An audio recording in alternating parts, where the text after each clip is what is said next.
Hello, everybody. Welcome to the Tennessee Twos Disc Golf Podcast. We're back. We did it.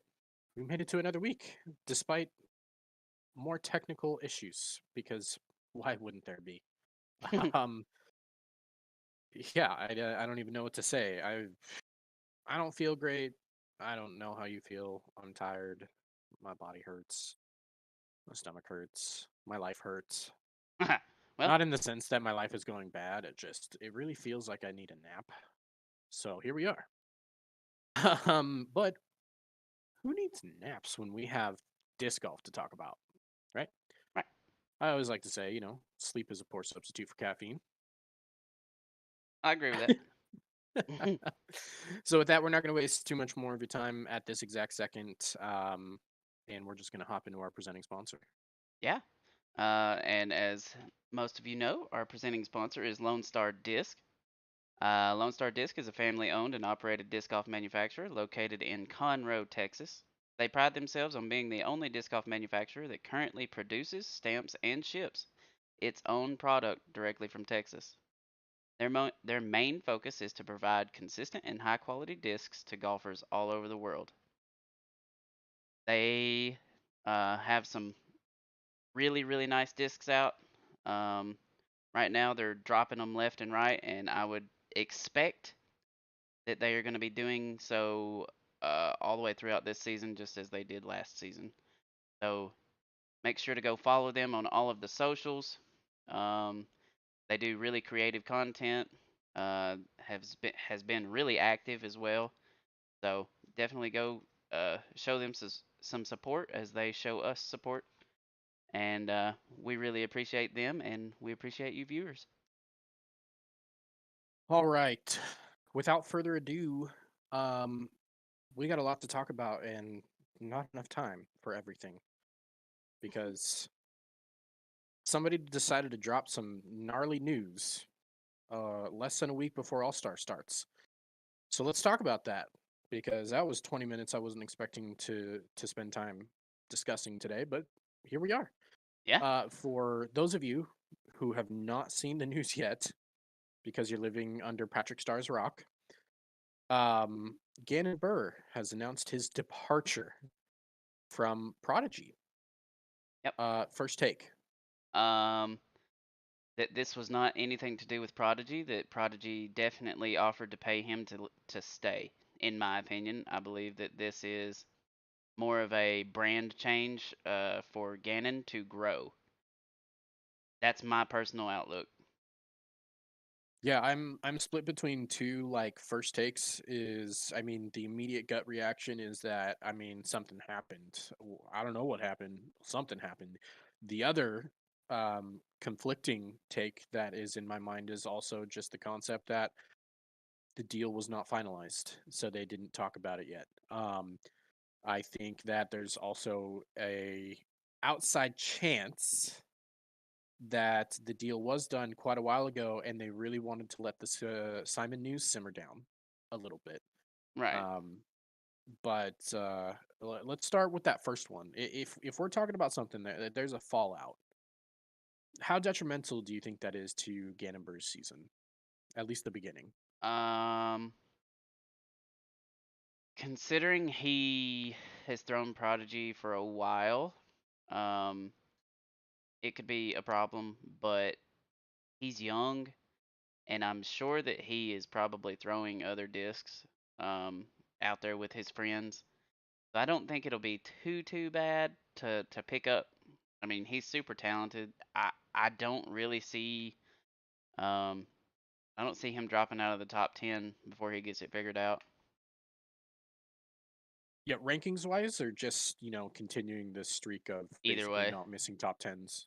either way. 'Cause, I mean, I look at it the other way. If this really was just like a freak kind of a thing where something happened and it was really super last minute, absolutely, I think you're talking that's something that's going to throw his game off for at least the first month and a half of the season.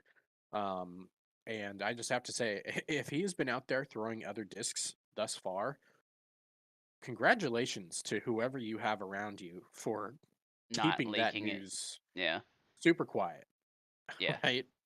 The Um, if this was something that was planned previous, and maybe they wanted to let the news simmer down, or the contract just wasn't finalized yet. Whatever it might have been, I don't think you see nearly as big of a hit to the beginning Right. of the season. Maybe the first couple events are a little bit of a falter. You know, maybe LVC and Memorial, but I think he has it figured out before Waco in that scenario. You Yeah. know what I mean? Yeah, I Um, agree. There is one thing that I had kind of been expecting this. Um, there was an interview that happened with Gannon and Isaac Robinson a while back, and Gannon was talking about his contract, um, and how he was um, probably gonna reach an extension, but like no for sure details. But the way that he was talking, like you could just kind of sense it, is like things weren't working in his favor. And he was talking about how his money, the money aspect wasn't there in his contract. So right. after that interview, somebody could have just very easily reached out and said, "Hey, I don't know what they're paying you, but hey, this is what I will offer you." And I I feel like that could have very well happened. Yeah.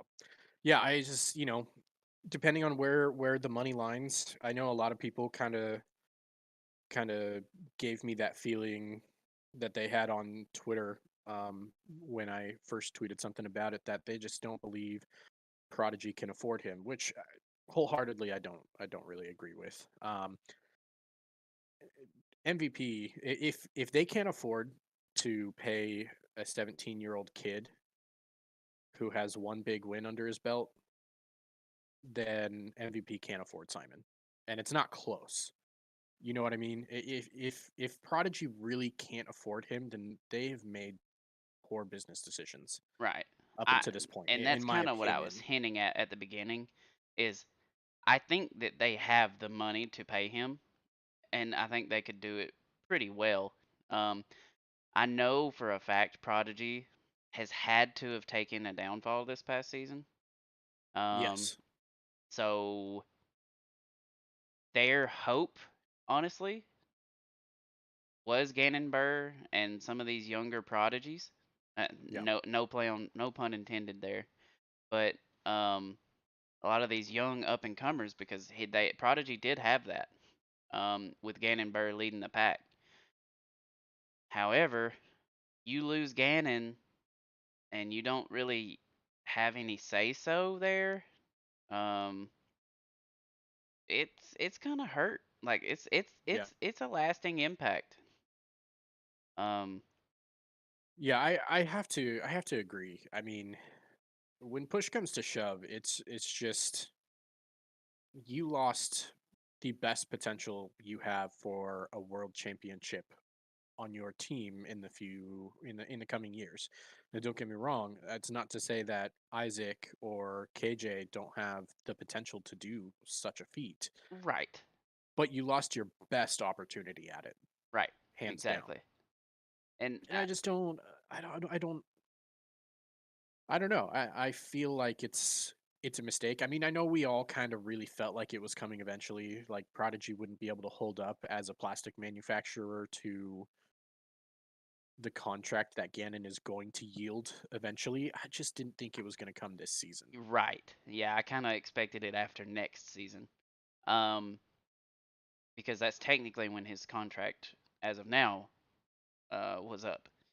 Um, Right. he probably got into a contract that was kind of before the big money started, Yeah. to where all the legally binding things are in there. So, who knows? Somebody that signs him now will probably have that and lock him up.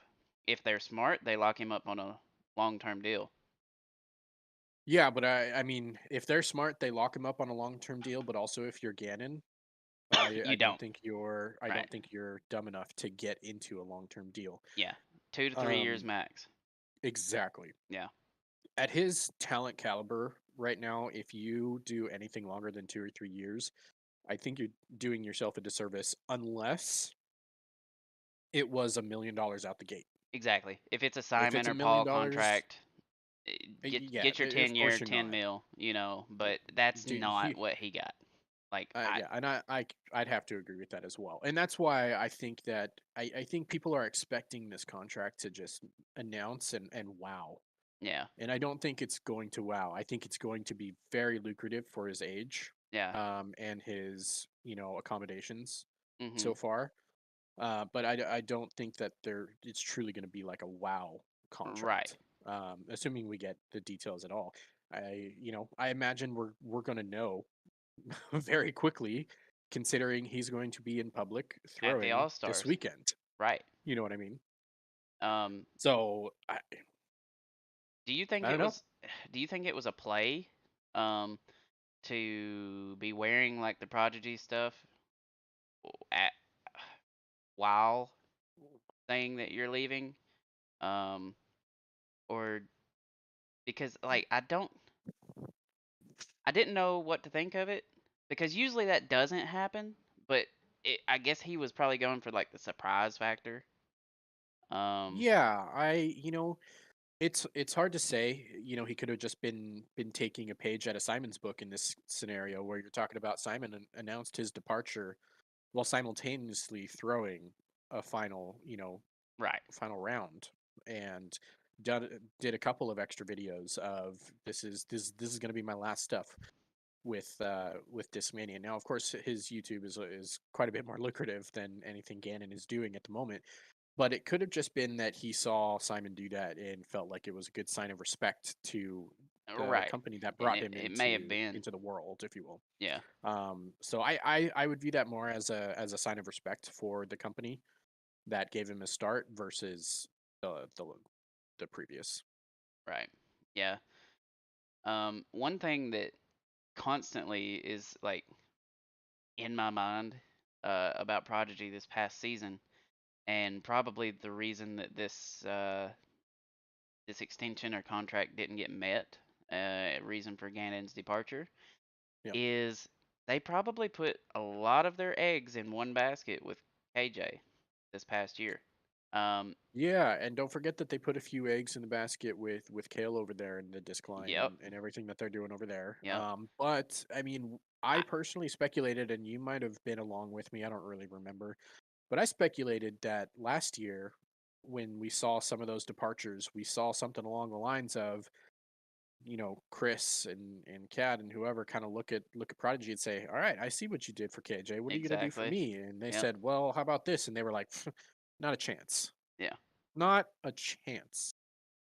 Um, and it might have just been a little bit more drawn out to reach that conclusion for Gannon because, again, you're talking about somebody who has one really solid year under their legs.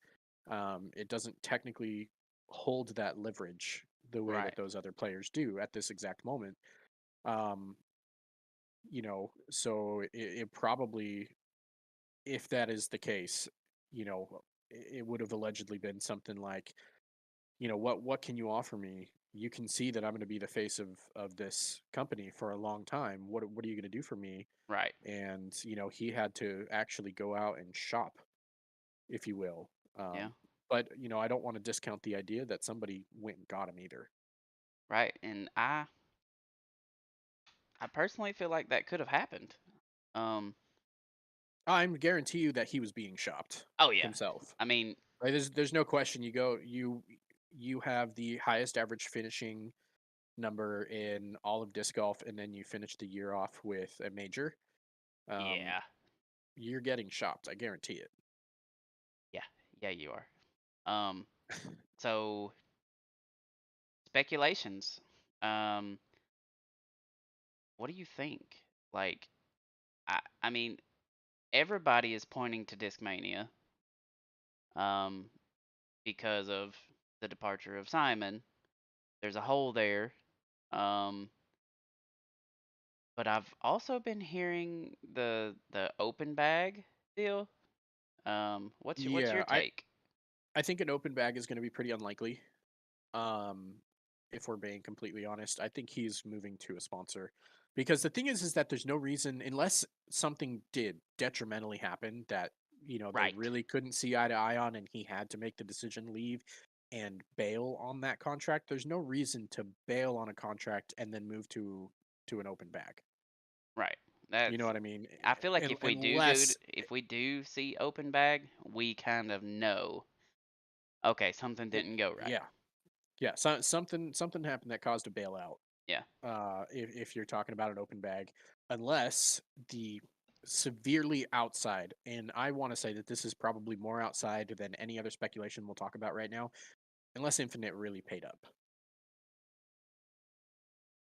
but I don't think they did. Mm-mm. I truly just don't see that happening.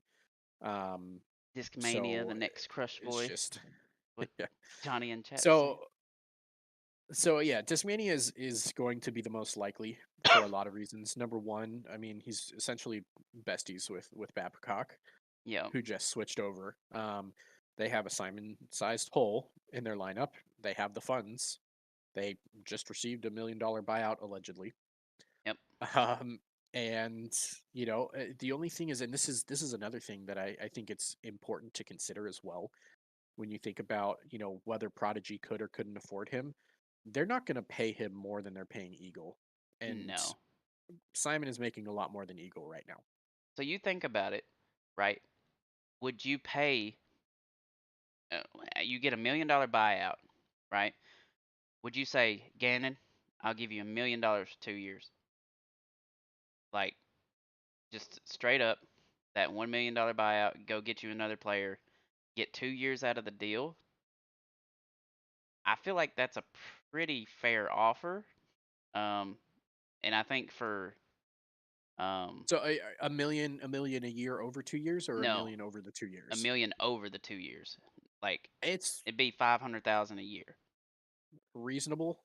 Yeah. I think it's not unreasonable to consider that, but I think that they probably want to take a little bit of that money and kick it into Eagle and give him a little bit of extra guaranteed, assuming he's healthy and he's built the confidence that his health will hold this season. Um, and I would say, depending on how that kind of played out with Eagle and what Eagle's going to do for the company now that Simon's gone, that'll play a factor into it. I don't want to sit here and think that 500 a year is what he's going to make. I think you're going to see, given his age and how green he still is compared to them, is something maybe a little more towards what we see in other sports, which is incentivized contracts. Maybe a Right. base pay of 100. If you win this many events, it jumps up to 250. If you win this many events and a major, it jumps up to 350, and then uncapped potential on disc sales. Right. So, and of course that 100, 250, 350, that's just a pretend scale. That's not necessarily what they would actually do, but I think that's Right. you still have to, given his age, you still have to hedge your bets somewhere, Yeah. right? He hasn't shown that he is capable of doing that year in and year out like a Ricky or a Paul or something like that. So you still have to hedge your bets somewhere. So an incentivized contract, performance incentivized contract, is probably a lot more likely than just saying, we'll give you 500 a year for 2 years, give you a million guaranteed over those 2 years. Right. Well, if going into it as a sponsor, picking up Gannon, you're betting more on his future than his past performances. Um, I mean, Sure, you know, but the thing is that if you're going to give him a really solid incentivized contract, then that hmm means you're telling Gannon, hey, it's okay to bet on yourself too. right. We're gonna hedge our bets and we're gonna lowball you a little bit in guaranteed money, but we're gonna basically offer you uncapped potential. Yeah. Uh, Yeah. and if Gannon is smart, like I said, like we both said, is you don't get yourself into a long term contract unless they're just up and offering you $1 million a year. Yeah. That's when you're like, yeah, 10 years, absolutely, I'll be in for that. But you're not going to lock yourself into that sort of a contract anyways, because you have two things to prove. Number one, you have to prove over the next 2 or 3 years that you're worth $1 million a year. Um, and number two, you have to prove that you are not going to fall off the block, Right. essentially. Yeah. No, you are correct. Um, So, with that being said, I Discmania is the most likely. Yeah. I don't know why I have this outside look at. So I'm I'm in and I'm out of Innova being the number 2 all at the same time. It's really hard to kind of pin that down, but basically Innova already basically designs everything as incentivized and sales based. So, Yeah, it it's like, does he could be an take the Haley opportunity. King route? Yeah, but Mm, the other thing about Innova is they're really kind of set in their ways that once they set their roster for the year, they kind of hold that. Besides, some entry level, right. here's a few discs and a T-shirt, go throw with our name. Yeah. Besides those kind of things that happen throughout the year, their touring team is set, and it usually does not change. So, but they also have the funds, and they would have, you know, Oh, they they have the would funds. they would fit the profile of being able to offer the incentivized contract because they don't like to pay up front as it Right. is. So It's just hard for me to put any faith in Innova to um do anything. to do Yeah. anything until otherwise proven wrong.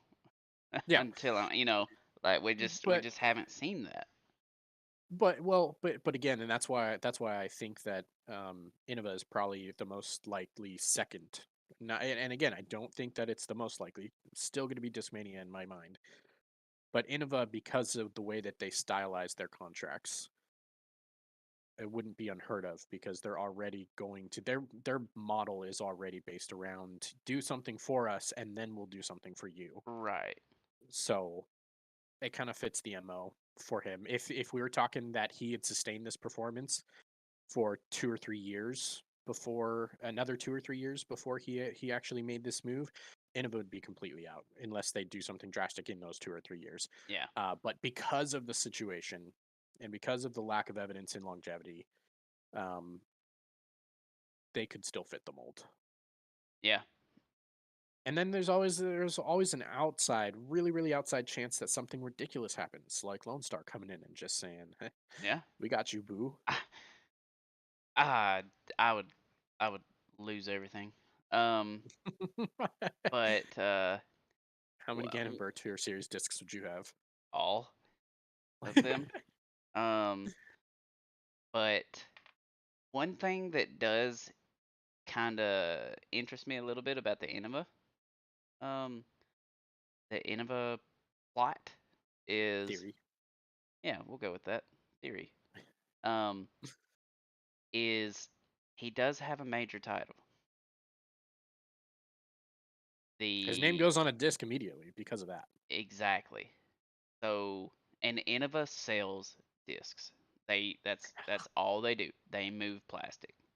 Yeah, and Can the other thing you have to consider too is like when Innova puts a name like you talk about. Let's talk about Macbeth for a second because of all the six claws that just came out and Right, everything. He had 6 signature series discs that have his name on it regularly. Now they run those as quote unquote signature series discs, right, right? Now Innova, when they run a signature series disc, that is generally the shipped version of their disc to retailers more often than not. right, When you talk about other companies like Discraft, that's you are ordering a signature series disc. But if you order something from Innova like a Star Destroyer with whoever's name on it in the past, it's more than likely going to ship as the Ricky Wysocki or the this or the that Star Destroyer. right, Okay, so their main version of that disc is going to be the signature series, and that means that he's getting cuts of essentially 90% of the version of that disc getting sold. right. That's huge. That is huge, like astronomical as far as like disc sales goes. So that's one place where I could see it happening incentivized. Um, I hadn't really thought about it until you brought that up, but it does kind of make sense. Um, yeah, so now I'm a little more curious, but Look, I we will think have to know if I were to soon. percentage give you a percentage of confidence of which one was going to happen, I would say I'm 90% confident that Discmania is the sign here, and that other 10% is probably split 5% Innova, which is the next highest, and then 0.01% of anything else, Right. essentially. right? Yeah. So I'm not saying Innova is like a high percentage No. confidence rating here. It's still extremely low. It's just if I had to say what is the most likely second, that's the one that comes to mind. Yeah, I'm with you on that. Chat's asking, I wonder if the dollar amount includes entry fees, travel expenses, etc. It depends. Every manufacturer kind of has a little bit of a different way of running that. A lot of companies will front their guaranteed money as entry and travel, and that's about it. So we're gonna feed you, we're gonna gas you up, and we're gonna pay for the entry fees. Everything else, you got to make on your own. He's able to drive So now. he's all graduated and stuff too, Yeah. you know. So, I mean, maybe whoever it is gives him a van. Oh, he could get on the uh, bus with Avery though. Just think about it. yeah, I mean, you could see him traveling with Gavin. Uh, Mm-hmm. I don't know how Calvin travels. Car. Is it mostly just drive spot to spot, stay Yeah. up in a kip up in like a timeshare kind of a thing, Yeah. like a I don't know about Verbo timeshare or necessarily, B and but B. definitely car. Hmm. Um, yeah. Yeah, I don't know. I have I don't know. Yeah. No, I don't know either. The good Well, news is we're not gonna have to wait long to figure that out. that's the best thing. At least this didn't happen at the beginning of the off season, and it's like we gotta wait the entire time to figure out who this is. That's like, Like, so I do like all the excitement. It's all built up, built up, built up, and then boom, Thursday or Friday, we're gonna know. So yeah. yeah, and if he's smart, he basically doesn't say anything, Oh yeah. and he just throws his new brand, wearing decked out in his new brand, whatever it is, on coverage. That would be that's see we And we're then, suckers for that kind of stuff. oh yeah, And when I say and we're, I'm talking about all viewership. Like it plot twist. Disc Golf Network is sponsoring players now. That's this is a new way to drive memberships. this that would be like the refs sponsoring the Chiefs or something. Like Yeah, it's yeah. It's literally that has a negative 10% chance of happening. Okay, please yeah, do not. yeah, that's Don't not at that me. that that's That is not real. That is a joke. Speaking of all stars, um, let's talk about all stars real quick. I'm gonna go through the press release of the all stars format, and then we'll talk about teams and et cetera, et cetera, et cetera. So basically, you're going to see something very similar to what we saw last year. You're going to have in the accurate or in the skills competitions.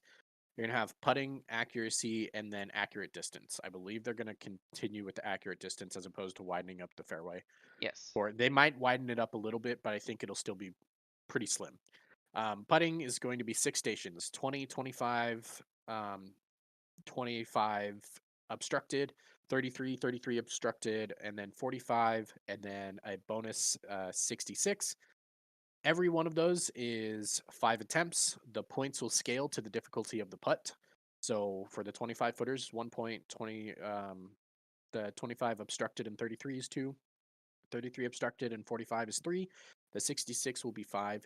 You have 5 attempts from all of those stations, and then 1 attempt from the bonus 66 footer. Okay.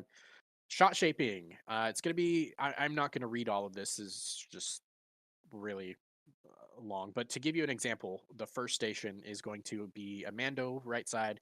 So you have to force a right hand forehand or a right hand backhand Annie. Um, the points are going to add totals basically. So, like distances, essentially, if I remember correctly. And that's going to determine how many points it is based on how close you get to the pin. And then you're going to get 3 throws from each station. Right. Okay. So, very, very, very similar. And it's gonna Uh, be similar to like darts, so yeah, to speak. Point system wise. yeah, yeah. So, well, Like uh, if you made it into the basket, it'd be 5 points. If it's in the bullseye, it's 3 points. Circle one is 2 points. Circle two is 1 point. Anything outside of circle two yeah, counts as 0 points. yeah. I just don't want to confuse anybody. There's no multipliers or anything out there. So, like, you can't hit Right. As far as circle more like two times lawn three or anything darts. like that. Yeah, sure. just to, in case anybody watches darts, I don't want you to be like, oh, Right, that'll right. be interesting to watch. No, Yeah, it's not going to be like that. It's going yeah, to no. be it's going to be like Top Golf. How close do you get to your target? Okay. It's, That's actually, yeah, that's probably the best um, comparison. controlled distance. You keep the single biggest throw per player. Max distance wins. You, I believe, you add both teammates together and Correct. combine the distance for your total score. Each player gets 6 throws each, Yep. I do believe.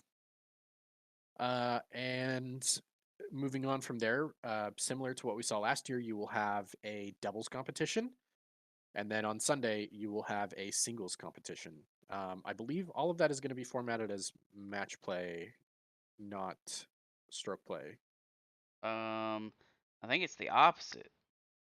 Um, it's head-to-head competition. Um, but from what I was reading, So um, it's like a half and half then. So it, it's it's head on head competition, but modified. it's scored still. Exactly. It's still They stroke still scored. everybody still plays all 18 holes, so there's no way to get knocked out. Yeah. That's Eh, yeah, it's my I look. It's All Stars weekend. it should be match play. It's not so well. I don't. But you explained why it's not. Hmm. We want to see it's All Stars weekend. We're only going All to 18 have holes. two rounds on each side of the doubles and the singles. So we're going to want to see all 18 holes. Match play is number one. Traditionally, only like 12 holes when it's usually played Right. more often than not, and then you don't always play all of them. So I understand what they're going for. Hmm. So yeah, it is what it is. In terms of the teams, Teamy Weemies. Um, I'm just gonna pull out Twitter because they were the easiest to access teams. All right, we'll start with FPO. Okay. Team Katrina Yeah. in her draft is Katrina, of course. Evelina Solonen, Alexis Mandahano, Sarah Hokum, Hannah Plumruz, and Jennifer Allen. Um, Team Own is going to be Own, of course. Maria Oliva, Missy Gannon, Holland Handley, Ella Hansen, and Kat Murch. Yep.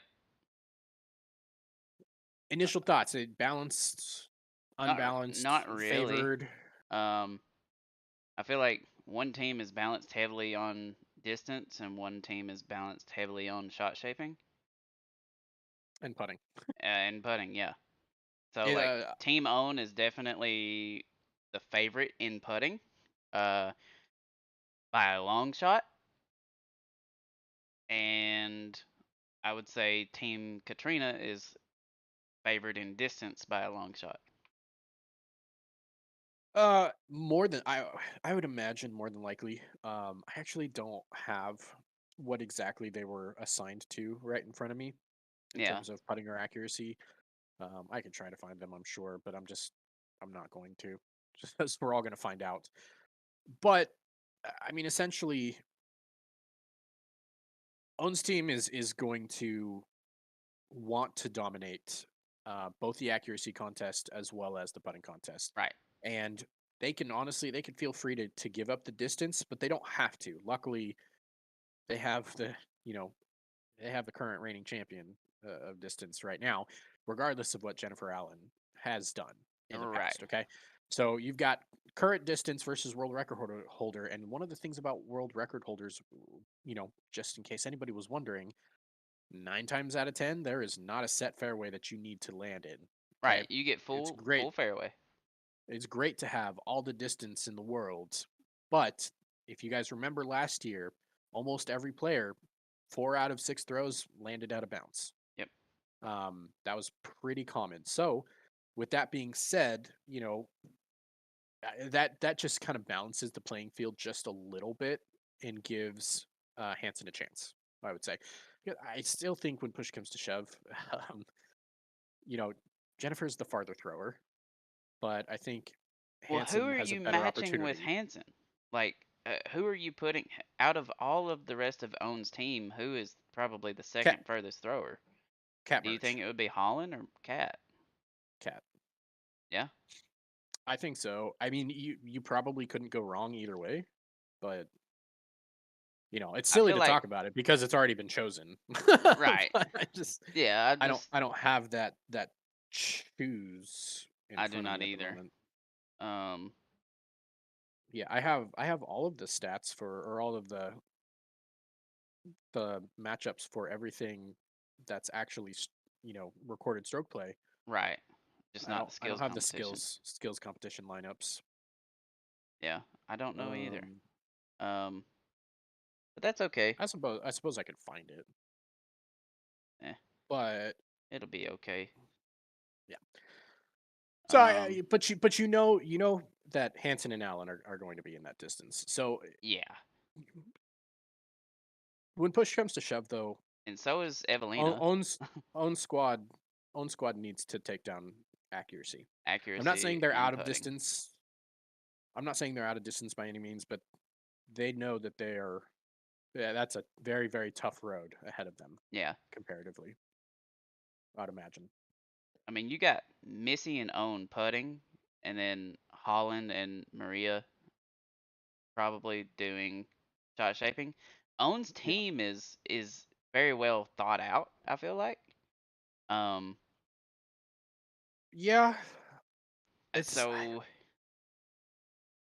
with them, I feel like it'll probably come down to um the the match play, the the 1v1s and 2v2s. right. So as it lines up for doubles, you have three matches. Yep. You have match one, which is Katrina and Alexis against Owen and Kat. Um, Alexis is a little bit of a wild card, but Kat should be good enough to make up for that. And the same thing with Owen and her own Kat. Yep. Um, so they're gonna have to do a really good job of relying on each other. I would say that one's pretty much a wash. Look for that one to finish all tied up in points. Yeah. Henna and Evelina versus Missy and Ella.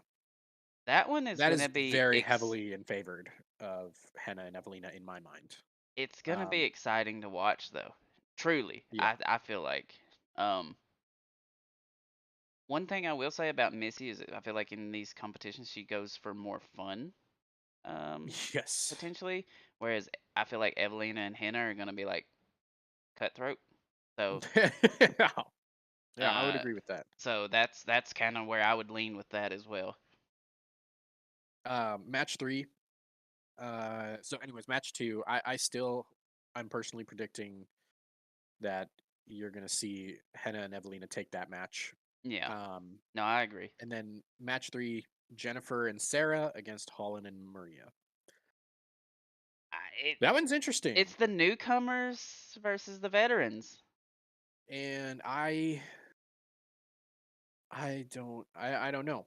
I'm not Um, I'm kind of on Holland Hanley's train right now I and probably Maria, yeah. I I I'd give him the edge. I think so too. Let's put it like that. I want to give him the edge. It's going to be a lot closer than Oh yeah.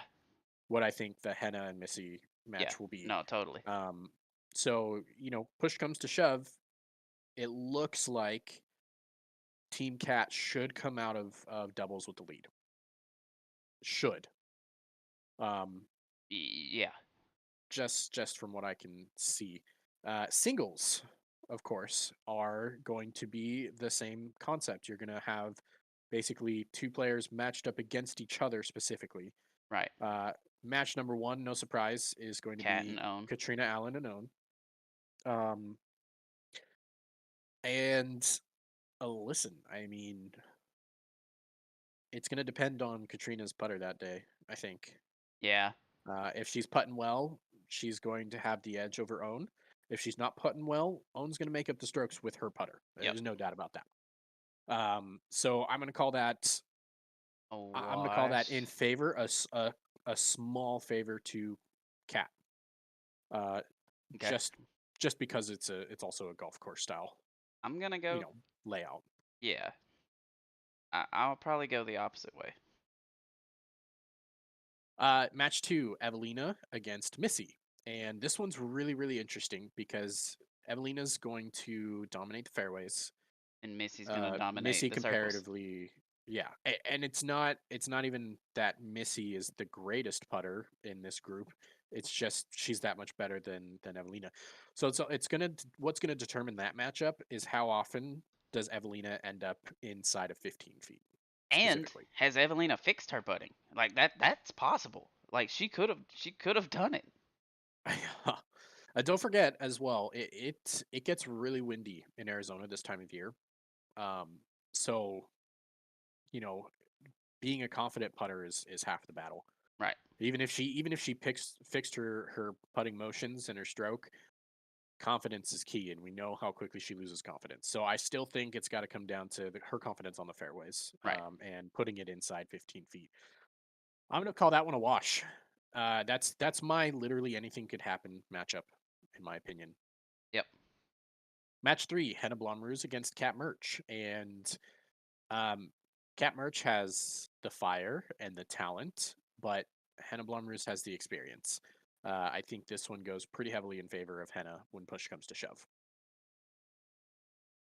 Any any conflict or anything you want to add to that? Uh, to be honest, it's my favorite matchup. Yeah, it might be the Um, best card. but I don't know. I feel like that one is gonna be closer than you're thinking. I don't know. But the thing is, we can't just sit here and say all of them are going to be washes. I You know, agree. I went like own when I you have went cat, but I as have far as henna, consistent. I don't have the confidence to say cat over henna. Is my Yeah, dilemma. You know what I mean? Like I would probably give henna the edge over cat I think, on and I this think one. it's a pretty wide edge because I think you're talking about similar skill sets, but Henna is more experienced overall, and has been in tougher situations more consistently throughout her career. That's she's going to perform better, especially if any of them get flustered out there for whatever reason, whether it's wind or this, that, and the other. She has the experience advantage with the same skill set. That almost always means you're going to win. All right, I'm going cat. You got it. Match four: Sarah Hokum, Holland Handley. I mean, you I'm gonna already give know it. who I'm going. So I gotta give it to Holland. yeah, It's. I don't even think we need to talk about that one very much. Um, two great but sidearms though. yes, That'll be good to see. It yes. was a good matchup. Match five: Alexis Mandujano and Ella Hansen. This one This is going to surprises be me. this is a really interesting matchup because Yeah, Mandujano is more precision based. Hansen is going to be the bigger player. Um, I couldn't tell you which one of them is going to putt more effectively. So I think it's really going to come down to, does Ella stay on the fairways with bigger drives? And if she does, she can win. If not, it's a toss up, or I am Alexis so surprised they didn't just put Jennifer Allen just against wipes. Hanson and then Maria Oliva against Alexis. Like Well, I get its so strategy, but like the thing is though is if I remember correctly in the formatting of how they pick these is that they do not choose directly, yeah, you're going to go up against this person, you're going to go up against this person. They rank every it's player going by 1 seeding through how they're 6. Yeah. drafted. So everybody gets that 1 through 6 rating, and then you play essentially It's your just like counterpart it's in like all of singles. them make sense except for these. So yeah, but I mean, honestly, I'm okay with it Yeah, no, I'm because okay with it. I'd prefer to see a precise player go up against a big arm and a precise player go up against a big arm than to just see two big arms go out there and putt subpar. Right. Right. No, I you get you. know, um, I'm gonna call that one. I know I said we can't be calling everything a wash. I'm gonna call that one a wash. I don't really know who wins that. Um, Like I said, it comes down to whether Ella stays in the fairways. I'm gonna um give that nod to Alexis. Good on you, mate. Yep. Match six: Jennifer Allen against Maria Oliva. I'm gonna give the edge to Maria. Me as well. I'm She's not gonna say that her recent performance at an event we'll talk about in a little bit had anything to do with it, but it might have had something to do with it it. did for me. Yeah. um, I mean, it took something that was just slightly short of a miracle overall, but it was impressive. And so basically, this matchup has essentially already happened in the last couple of weeks. That's going to be interesting to see round two, Yeah. if you will. So Yep. I'm gonna give it to Maria, though. Yep. All right. All right. So going over to MPO, you have Team Ricky and Team Paul. Ricky Wasaki is your captain. Um, his team consists of Gannon Burr, Matty O, James Conrad, Kyle Klein, and Simon Lizotte. Paul Macbeth, Team Paul. His team consists of Isaac Robinson, Calvin Heimberg, Joel Freeman, Chris Dickerson, and Kevin Jones. Um, Yes. first take. Uh, I'm just gonna give you my first take that I actually tweeted. Because that was actually my first take. Paul's team is calculated. Yep. Ricky's team is high risk, high reward. And also, I might add that I tweeted that before the Gannon news. So I feel like my point actually stands up a little taller now. If the entire team Ricky shows up, they will be unbeatable. Yeah. It will be impossible to beat them. Uh, However, I don't think it's likely that all of them show up because we kind of said a very similar thing to the teams that we saw last year in MPO. And we were like, well, if this entire team shows up, they're going to just wipe the floor. And they didn't. And it ended up being extremely close the entire way down. So I really have to think that, when I watched Paul draft, Paul drafted with purpose. Ricky drafted with flashy, Yeah. which is fine. No, I, that's I yeah. really I really like that. And the difference, if you guys kind of disagree, well, I mean, I think Ricky was pretty calculated too. Paul went so far as to fully predict what he thought and or knew Ricky was going to take, and from his own words, apparently he got it right. Yeah. So that means Paul got exactly the team What that he he wanted. planned for. I can't say that for Ricky. He didn't really say anything, but he might have gotten the team he wanted to. It's really hard to say. Right. Yeah. So Uh, let's see. Skills competition, putting. Um, let's see. If I remember correctly, we've got what, Paul and Chris putting. I haven't seen it, so I don't know. But Yeah, I want to say it was Paul and Chris putting. that No, would that eh, that would probably make sense. no. Actually, I think it's Paul and Isaac putting. I Okay. think Paul saved himself for distance, and I thought that was interesting. He didn't Um, do distance then, right? no, I think Paul saved himself for distance because he Oh, allotted then it's everybody. Chris and Isaac putting? I think so. Okay. I do be thinking so. Okay. Um, So then that would probably yeah, make what, this one I'm actually just gonna look this one up because yeah. I'm a little more interested in the skills competitions. Like, this skills competition is a little bit less obvious than what FPO should be. So let's kind of Yeah, it will help see what that if looks we like. know. Um I I mean, I'm pretty positive that it'll be see, it would make sense in my eyes um to do Joel and Calvin as distance, but Okay, so putting is Wysocki and Gannon, and Chris and Isaac. So I did remember that one correctly. yep. Okay. Distance is Calvin and Kevin versus Simon and Kyle. Um, Listen, again, it's that is a pretty difficult to beat distance team. However, they have to land it in the fairway. All right, I'm just going to point it out that we saw two or three certified just smashes from Double G last year. that would have easily won any distance competition at that particular moment, and neither of them landed in. Yep. Okay.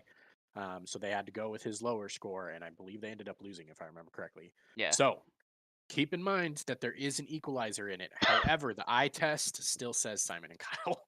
Yeah. They're Crush Boys Uh, for a reason. yeah, yeah. Johnny So eye saying, Team test. Ricky. You know, Calvin did win it last year, and he in part won it with his absolute laser beam low drives. Now, Yep. if I remember correctly, I saw a report that they are expecting 25 miles an hour winds I truly on that hope day. that they put them in the tailwind. Just let it And eat. yes, Let it yes. eat. We If want to they're going to see give it, 900 feet. Just let if it they're go. going to give us that 25 mile an hour wind, at least try to make sure we put it in the tail. Yeah. If they But don't, I'm gonna be so upset with them. Like, But just remember, I mean, I want to be mad about it, but at the same time, again, they're not throwing into a field; they're throwing into an actual fairway, and so they can only work with what they've got. but Um, viewership so wise, give the well, tailwind. if they can't, because the thing is that what if there's no line or no holes like they had last year that were built into the tailwind? Because last year, if it was a headwind, if I remember correctly. Yeah. Take you some If turf there's somewhere and let it rip into a You'd have to tailwind. talk to them about that. It's kind of changes the production value when you do stuff like that. Because the thing is, when you go into the big open fields, they do a great job of setting those things up. You know what I mean? They Mm-hmm. find really beautiful areas. They set up all these pylons out there and do all of I this will really cool stuff. say, They're last not going to year, have the opportunity I to do did that if not, it's a last second decision. You know what I I mean? did not like them having to throw over the tree or through the tree. I didn't like that. Um, you can have it be a fairway, but Well, don't. It's not shot shaping. the the only oh, you mean inaccuracy? Do what? You mean inaccuracy No, or no, in no, no. distance? In distance. The only Um, one who was throwing that line was Garrett. Okay, no, he let's went be over the honest left here. side. I'm talking about Yeah. the tree to the right. Okay, but that wasn't the thing. Is like you're talking about a situation where they're throwing into a bending fairway. It wasn't that the tree was in the wrong spot. You're talking about they were pushing the back wall because they were standing him up in the headwind too far. Right. I It's distance with accuracy. So I completely Yeah. disagree with you there. That's It's but just land again, it where you want to, again, but get there however you want to. yeah, but you can't. Then it wouldn't. Yeah. Eh, Mhm. eh, Mhm. accurate distance is not the same as just big distance. Okay, Accurate landing. Get it in the fairway. that's accurate distance. The competition is literally named accurate. I don't want. Just go home with that. I am home. Just go home with that. I Just go to bed I'm, and sleep on it I and can't. We realize have the a error of your podcast to do. ways. Just realize the error of your ways. Okay. You know what? I hope they cut that tree down, and I'm gonna laugh in your face. For all we know, it's going to be on a completely different fairway. It What do you probably mean they will. don't think And there's that? probably gonna be another tree that I'm gonna complain about. You watch. It'll be in the middle this time. Listen, I Which mean, honestly, I if it was in the watched. middle, it wouldn't even be that big of a problem, except for Calvin. Oh, get out of here! Are you freaking serious? You're gonna sit there and be like, it would be better for a tree to be in the middle than on the side of a fairway where they weren't supposed to throw to begin with? Get Yes. out of here! Yeah, they're just trying to spike it in. You're a joke.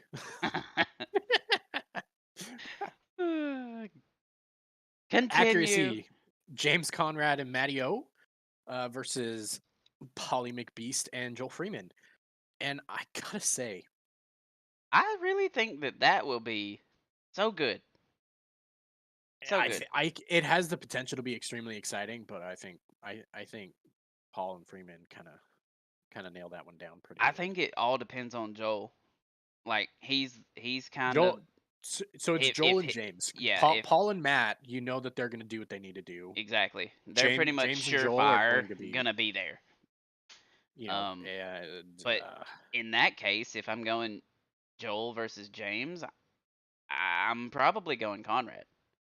well, Personally, but you know, I, it I don't know. goes to show I like still think you have to remember that Joel was basically just a hair off of Gannon Burr's essential, How average finish. how disrespectful would it be to put like a 248-foot shot that bends backward or right hand backhand Anheuser?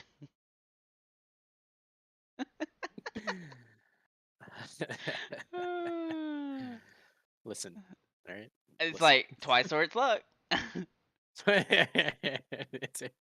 on, James. Do it again. Do it again, James. Yeah, Do it in his do face do one it more again. time. We dare you. Did you bring an envy? I hope you brought an envy. You better have it. All right. So looking at those teams, before we go and actually look at the uh the matchups directly, eye test.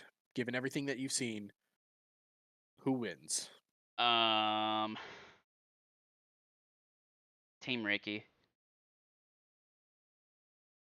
I Yeah, I think that the putting and the distance. See, it depends. Is Gannon comfortable?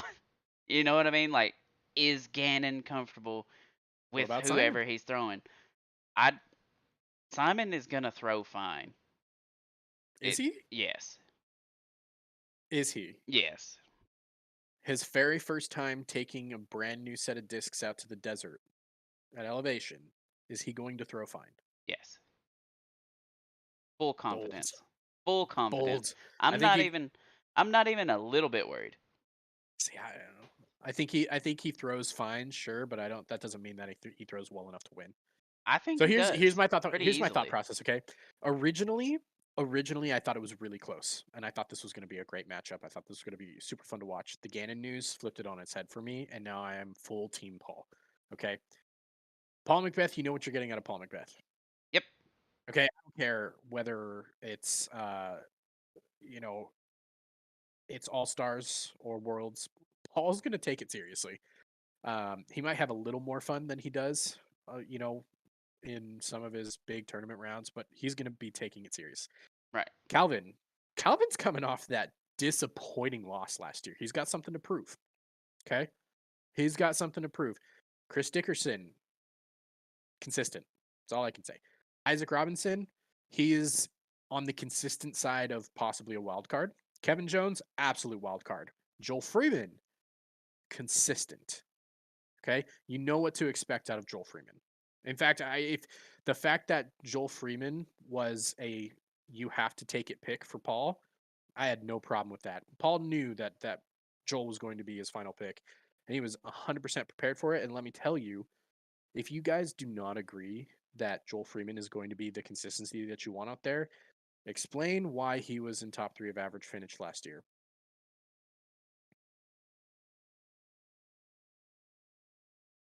Tell me he's not going to be consistent. Mm. Go ahead. I dare you. He's not Okay. going to be consistent. All right. You're wrong, but all right. You Team Ricky. you're the. How are you going to get on me? Team. You told me to tell you. I know. How dare? But I mean, This did you guy's believe it when setting you me said up it? for failure. You hear Did you this? believe it? Did you believe it when you said it? I I wouldn't have said it. Well, okay, so he believes it, but he didn't believe it enough to say it until I dared him to. Okay, got it. Yeah, exactly. That way So I he's have somebody to fall back on saying, yeah, so he made me say it. he's in a closet of denial. I am in no closet. Thank you. Wait, what? Okay, I'm not even going there, man. Your Team closet Ricky, door is open. shut the heck up, bro. Hey, I don't have anything to hide. What do you want? I'm talking about literally. I know. I just said I don't have anything. What do you mean? I just said, and I quote, I don't have anything to hide. I don't know. We can't see I don't know nothing what but you the want from door. me. Listen, Linda. Oh, Linda. Team Ricky. So yeah, I'm Team Ricky, Ricky. You're you Team know who you're Paul. getting. You know who you're getting Um, out of Ricky. Gannon went from being the second most consistent expected player on the team to just being an absolute wild card. Simon is a wild card. I don't care. You can give him as much credit as you want. There's going to be times where he flubs some shots. It's just going to happen. I don't know. Um, I I don't don't I don't know. doubt I don't doubt that he will look decent. but he's going to flub some shots pretty bad. Okay. Kyle Klein. Kyle Klein's really hard. He is a wild card for me. Um, it really depends on how dialed he is to start the year. Because I mean, last year he was sus at best for the first half of the season, and then he really nailed down some consistency. He's a wild card. James Conrad, also a wild card. If they challenge him though with that that 200-foot Anheuser backhand, and he locks it in, they're Oh my winning. god. Okay, That would be if they do that and he hits that shot, they are winning hands down. It doesn't matter. I know it would be Matteo, so disrespectful, but could you I mean Mattio's the pinnacle of consistency. I have yeah. no problem with him. I know he's going to perform well regardless. Um, and this year he's not coming off a back switch like it was last year. So, Yeah. but I just those three, because originally I was like, Simon's a wild card. You know he is. They even talked about it in the broadcast when they were doing the draft. It was Mhm. he's a wild card. You know he is. Kyle is a wild card. If he's on his game, he will be near unbeatable. James Conrad, it really depends. James has two levels. He has foot on the gas, go go go, and he's not even existent. Right. um, Yeah, he's got to so show up. that's And why he's that's a what wild I'm card. banking on. And so when I looked at that, I was like, that's really close. Team Paul is a little more even keeled, not as flashy, but they're going to get the job done, kind of a thing. But the Gannon Burr is what really flipped the script for me to, oh, this could be even. It could go either way, to now thinking, it's Team Paul. It does. It does. It's going to be A lot of close, the though. weight is on Gannon's shoulders right now because it's like, have you had 2 weeks with this bag or have you had 2 months with this two bag, and we just months? didn't know it yet. Exactly, because that will probably make the difference. Okay. So speaking of, let's go ahead and look at the Devils matches. This will Yep, give us maybe a little bit more insight as well to whether we think our picks are all that good, just judged on the skills I agree. I agree. competitions. Um, so Ricky and Matt versus Paul and Isaac. I don't know what to think about that. I would probably give the edge to Paul and Isaac. I think I would too, because I think I think Isaac has. Isaac squeezes by Matteo. And Matteo is a really awesome putter, but he's not always the most consistent putter. Whereas Isaac is pretty even keeled with his putting. He'll leave some low every now and again, but the stroke is consistent. The concept is the same. Paul is. I would even wager to say that Paul was slightly more inconsistent than Isaac overall, and Paul was top three best putters last year stats wise. Yeah, I would say Um, Matteo's putt in the wind is not as good as Isaac's. and it's going to be windy. It's Arizona in the Right. spring. So that's um, kind of where I went with Isaac, kind of edging him out. yeah, yeah, and the other thing you have to worry about is Matteo and his fear of putting on hills. There's Yeah. a lot of hills on that golf course. Yeah. Man. Match two. So we're gonna give it a slight edge. I would say they win by a point, a couple of points at the Yeah, most. I'm with that. I agree. Not anything wild. Okay. Match number two. Gannon and Kyle could be a little first time for Discmania people playing together. Versus Calvin and Kevin. It all falls on Kevin. I Well, I mean, kind of Gannon listen, too, listen, though. listen to I this. don't Listen to this. know. Okay. Because Calvin You have probably edges think Kyle out. Oh, go ahead. Sorry. I was thinking in my head. is that of all the groups that we have, do you think the Calvin Kevin is the best Circle 2 putting group? Circle 2 Or wise? maybe not the best, but the most exciting Circle 2 putters I mean, to watch. probably Cal statistically too, Calvin Calvin looks like out of what he's we just, have. he's just walking out of bed and putting a shirt on when he putts from 80 feet. Kevin, it's doubles. What has he got to worry about? Yeah, no, He's he's slinging those 90 miles an hour in those chains. That could be, and the only reason that if Calvin and Kevin have an edge, it's because they they've, played significantly well from Circle 2 yeah. And specifically. That is the I would difference say maker that they in that probably match. got really good chemistry as well. To be honest. Yeah, yeah, Um, it's quite possible. Kyle and I still Gannon, give. they're both young guns, so I'm not putting anything past them because Gannon, we cannot forget that Gannon is lights out from Circle 2 as well. Um, but with a new bag and a new putter. Right. He has a That's where it's very like you have to a remember toss how up. aggressive his putting form is compared to 99.9% of the putts on tour. Yeah. He is the most aggressive putt. If he is not confident in whatever disc he chooses to be his new putter, is this sticky enough? How hard I put it in the basket, is this sticky enough to That's stick? why he Does that puts first if he's 100% of the not, time. and if he's not confident, does he start leaving them short? Does he start air mailing them? What happens if he's not confident in that putter? If he is confident in that putter, actually, I forget ifs and ands because I've given the ifs for both. Okay, I've already said if Gannon, so I'm giving the edge to Gannon and Kyle. I think Gannon and Kyle win match 2 by the same margin. I'm saying Paul and Isaac win match 1, which is in other words probably a point or two. Right. Um, which means match 3 could very well be the deciding factor. Now, of course, match 1 is going to tee off later, so Paul and Ricky are both going to have an idea of what they need to do to get the Right. points. But I think match 3 could be where we see the difference being made. Simon and James versus Chris and Joel. Team MVP versus Simon and Joel. I know. I thought that was Or actually very versus poetic. Chris and Joel. That was really cool. Yeah. Putting Simon and James together, that'll be fun to watch. I I have to give the edge to Chris and Joel. I will flip the And opposite way. I'm gonna put the biggest red flag disclaimer on this match. This match single handedly rides on how well Simon's throwing his new bag, and it's not close. If Simon is throwing his new bag the way he was throwing Discmania most of last season, then they win. If he's not, then Chris and Joel win by a lot, a lot, a lot. I truly feel like Simon's gonna be locked. I I truly feel that. I don't. I just don't. I think that the switch to MVP is probably the toughest switch in all of disc golf just because of the difference in how they design them. And you could say this, that, and the other about whether their technology works or it doesn't work for distance and blah, blah, blah, blah, blah.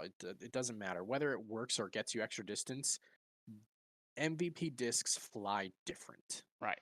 That is well documented. And it is the most difficult transition in disc golf to go from something like Discmania, which was essentially Innova for a very long time, to the most different brand on the market. So I just don't have confidence that he could possibly show up there and be dominant or lights out. I think he could be fine at best. I guess we'll see. I So got full faith. yeah, I think Chris and Joel are going to pull out that doubles match in a landslide. Singles. El Singles. Of course, Paul and Ricky are going toe to toe. I'm not even going to bother. It's a toss up. It depends on who needs what. Yes. Yeah. Ricky is probably more likely to, well, it is All Stars.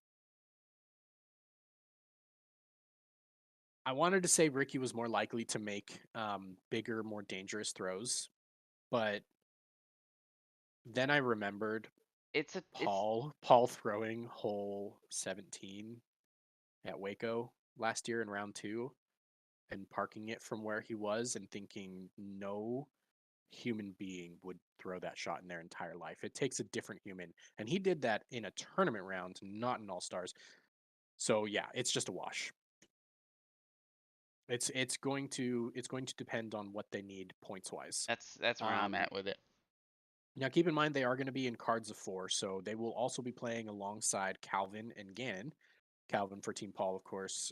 Gannon for Team Ricky. So they will all be playing out together. What a card. Calvin's Yeah, Calvin's going to be pretty even keeled. I don't think you might see him maybe run some putts a little harder than he would if they're down, but he's not going to go out there and just throw something stupid off the tee. Right. Gannon, I have no idea what Gannon is capable of in this setting, especially with the new back. Right. So I have to give the edge to Calvin, But I have to also like preface that is purely because we know negative 10% about what Gannon is going to be up to. Or what he's It could be throwing. anything. We have no clue. He could go out there with a set of Franklin discs for I all we was know. literally All about to right. say that. He just That's goes out there with always the like, why Franklin are they starter always set. the meme? You know what I mean? Like, it's always like the go-to though. It's like, nobody apparently knows they've where they're going. Franklin. apparently they've gotten much better. I don't know. Yeah. I've heard stories. I don't know. Imagine. Let's not. All Imagine. right, let's just not. Oh my Let's gosh. not go there. Um, Some whammos coming back, but card number 2. First matchup: Matteo against Chris Dickerson. what a Um, good matchup. that's beautiful. I love that matchup. I'm gonna give Uh, Chris the edge yeah. because it's Chris, but um, that is slightly a little bit of bias from me personally. Um, I'll play a little devil's advocate for you. okay, good. Um, it, This is the one thing that's difficult about Chris is that in years past, being here in Knoxville, extremely close, a lot of times we see him at some of these local C tiers, B tiers, maybe even the 1A tier that happens in the area in the spring. A lot of times we see him at a ton of these tournaments. We have not seen him at anything. He has not signed up for anything he makes more at money all now. previously. Well, and also again, I know we kind of had that conversation. I don't Last remember week if as this was on well. the show or not, It but was. that conversation that he wanted to spend more time. Yeah. He wanted to spend a little bit longer on the road this year than he did last year, possibly, and took the opportunity to stay home longer to avoid, the Right. fallout of the extension on the tour. Allegedly, this is speculation. Don't take this as fact. But the truth of the matter is, I have no idea how much Chris has been throwing. Right. I know he's going to be more comfortable with his bag this year than he was last year, I would imagine. However, how much of a break did he take? How much did he throw while he was taking that break? You know, was he thrown into a net? Was he playing some rounds? I haven't seen anything particularly besides a post here and there, maybe. But that's the wild card in that matchup. Is Chris Dickerson up to date with his game, or is this his like warm up for the season? Right. Did he warm up before? Then we just didn't see it, or is this the warm up? Because if this is the warm up, Matteo might win. Yeah. I mean, that's a possibility. I'm not counting Matteo out at all. No, It's just absolutely not. I'm definitely I'm leaning towards Chris on Matchup this two one. on card 2. Yeah, absolutely. Matchup 2 on card 2. Simon Lizotte versus Isaac Robinson. I mean, Mm. instinct says Simon, Right. but knowledge of the There's like a situation says Isaac. surprise setting though. I don't know. That one's gonna be interesting because I feel like that's kind of where like if Isaac starts off hot, Yeah. it probably because I don't know if Simon. I think Simon will be fine, but if he has to take riskier shots with the new bag to try and catch Yes. up, I think that'll be a problem. So it kind of depends on the start of the match for me. Yeah, I think so. Holes 1, 2, and 3 are 470 par 3, 550 par 3, 280 par 3, and then hole 4 is 460 par 3. Right.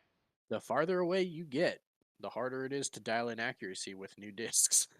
I'm just going to point that out there. The first 4 holes set up in Isaac's favor given the scenario, I would have to say. But how is Isaac able to convert on that? Right. Is he able to turn that into a lead? If it turns it into a lead, Then yeah, I would feel pretty he could confident. take it all the way down. Yeah. Because I agree with that statement. It's hard to come back with a new bag. But With that being you said, know, I'm still taking Simon. I'm gonna take Um. Isaac. Yeah. I just don't trust the new bag. I Yep. just don't. Uh, card 3, match 5. Joel Freeman against Kyle Klein. I don't have to think about this one. It's Kyle Klein. Yeah. I think that the only way Kyle Klein loses this is if he tries to overextend himself and get a little too fancy schmancy out there. Yeah. So, Kyle This Klein. course sets up very well for a player like Kyle. And he was out there last year, and Joel wasn't. Mm-hmm. That's something to note. Regardless of not knowing exactly what the layout really looks like, if it's the same, if it's modified, if it's an entirely new layout, I don't know. I Yeah. didn't really do that much research, so if you know, please don't yell at me. uh, matchup number 6: James Conrad, Kevin Jones. If it's windy, it's James. If it's not windy, it's Kevin. Yeah, I agree with that. That sounds like you might be some of you might be like, that's a really like dumb way to create that. I Kevin mean, throws flippy, James throws overstable. If it's windy, overstable is going to outplay. So we'll see. But yeah. that's my story, and I'm sticking to it. I mean, yeah, I'm with that. I don't know. So overall, I think after talking about all that, I'm still on Team Paul. And I think it's going to be very close. Yeah, I'm still on Team Ricky. Um, so at least we have something that we're rooting towards, Yeah. and against. Yeah. I'm not like Yeah. we're not rooting against, but we're No, we're rooting totally for. rooting against him. I don't care what he says. We're rooting against everybody. Everybody loses. That's the fun to watch, right? Ah, joke's on you. Um, None of you sup- win. surprise Nico appearance with a with an ace, or he yells, "It's all I ever wanted." Cutscene to European Open. Cutscene to "I'm back, baby." There you go. Yeah. There's your commercial. There's your first commercial of All Stars. Oh, Lone Star, put it out there. You heard it here first. He would be the lone star of the All Stars. All right, guys. We don't have another ad today, but I am going to take this opportunity to go ahead and just remind you guys. First of all, thank you very much if you are joining us on YouTube for the first time, second time. If you didn't know that we've moved to YouTube, here's your warning. We've moved to YouTube. We are live right now on YouTube. It is accessible for everybody. You do have to create an account if you want to comment. But if you do, I really highly recommend that you hit the subscribe button, please, and then make sure you hit the little bell next to it, okay? Make sure you turn notifications on. That way you know when we're going live. We're gonna get some things ironed out, of course. Not everything's perfect, but we're gonna do what we can. And thank you so much for being gracious about this transition so far. And we can't wait to see where this goes. But yeah, there's our shameless like, subscribe, and hit the notifications bell plug. Boom. How to do it? We're on YouTube now, right? Ding. Yeah. So that was the All Stars preview. Let's go ahead and talk about the broadcast schedule preview. For those of you who didn't see, the Disc Golf Network has announced their media plan for the live. If you remember, we talked about the post Mm-hmm. produced version last week. They announced their live plan. So, without further ado, I'm just going to go ahead and try to read this as fast as I can. I'm Yep. sorry if half of this is inaudible, but I'm going to read it and then we'll digest it together. Okay? The Disc Golf Network is pleased to announce its live media plan for 2023, which will feature a significant increase in the volume of live content delivered to subscribers. New to Disc Golf Network in 2023 is expanded coverage of silver events and the addition of the Euro Tour events to the live broadcast calendar. Both silver events and Euro events will see complete tournament coverage and will be exclusively available at the Disc Golf Network. So, if I'm reading that correctly, no YouTube for those. Could be wrong. We'll get into that a little bit later when we read some more about that. Also new in 2023, the addition of a pre-round, halftime, and a post-round show at Tournament Central. That's going to be the name of the show. From what I understand, they're going to be different hosts, so it's not going to be your broadcasters. Okay. The show will feature highlights, player interviews, and analysis for Elite, Elite Plus, and playoff events, plus majors this season. Tournament Central will begin 30 minutes before the FPO round and will continue between FPO and MPO to recap the FPO before transitioning to MPO, which will then have another segment at the end to wrap up the day's competition post MPO. Excuse me. All told, Tournament Central will add a minimum of an hour and 45 minutes to live content each day on top of a standard live broadcast. FPO pre-round show and MPO post-round show will also be available for free on DGPT YouTube channel. There's a quote in there about how it's the next step forward and it's really awesome. Cool. With expanded coverage to silver events in the Euro Tour, the Disc Golf Network is set to deliver live coverage to of over 35 events, including 9 events in Europe, and the potential to add more later this year. Excuse me. Disc Golf Network subscribers can look forward to over 240 rounds of live competition between MPO and FPO divisions, a full day of coverage of including Tournament Central, with the addition of 3 planned feature hole broadcasts. Feature holes are going to return. They're going to be at Worlds, USDGC, and they're expanding to MVP Open for feature holes. So that's cool. Like that. The Disc Golf Network will stream upwards of 1,400 hours of live content. Ba, ba, ba, ba, ba, ba, ba. La, la, la, la, la, la, la. La, la, la, la, la, la, la. The Disc Golf Network will continue to broadcast all rounds of Elite, Elite Plus, and playoff events, plus the Pro Majors, all included with your subscription to DGN. Subscribers will have standard tournament coverage to European Open and USDGC included in their subscriptions. Bonus pay-per-view packages will be available for both, similar to last year, including the President's Cup and Monday qualifiers, respectively. Amongst other inclusions, Disc Golf Network will continue to provide at least 1 round of coverage on the DGPT YouTube channel for Elite, Elite Plus, playoffs, and Pro Majors. The coverage will be shifting to the first round instead of the final round. With the Disc Golf Network's live broadcast continuing to evolve and production value increasing each season, we are exploring live broadcast distribution on multiple platforms beyond YouTube, says Jeff Spring. As we work to deliver live disc golf to an expanded national audience, it's important that we maintain flexibility to distribute final rounds on other platforms while increasing the value of your Disc Golf Network subscription. Okay, that is a lot to digest there. Yep. We will get there. Pricing has gone up a little bit this year. Again, remember, if you are a PDGA member, as long as you pay monthly as opposed to annually, you still get the 50% off discounts. Okay. They're also going to be including individual rounds at $5.99 per round and $10.99 for individual tournaments if you would choose to do those on a per tournament basis. In other words, if you only watch 2 tournaments out of the year, it's probably a good option for you. Otherwise, stating the PDGA members will continue to get their complimentary access to select live coverage this season as a member benefit. So if you didn't notice last year, there were some events that if you were a PDGA member, you didn't even have to have a subscription. You got some rounds. Okay. So let's go all the way back up to the top. Start from the top and kind of work our way down. Obviously the inclusion of creating full coverage for silver events and adding the Euro Tour events. That's pretty big. I'm not gonna lie. 2 or 3 of the silver events last year were really, really fun to watch. And it was kind of disappointing that we didn't get a couple of rounds in the early side. Right. So what are your thoughts on that? Good move? Yeah, good move. Okay. Tournament Central.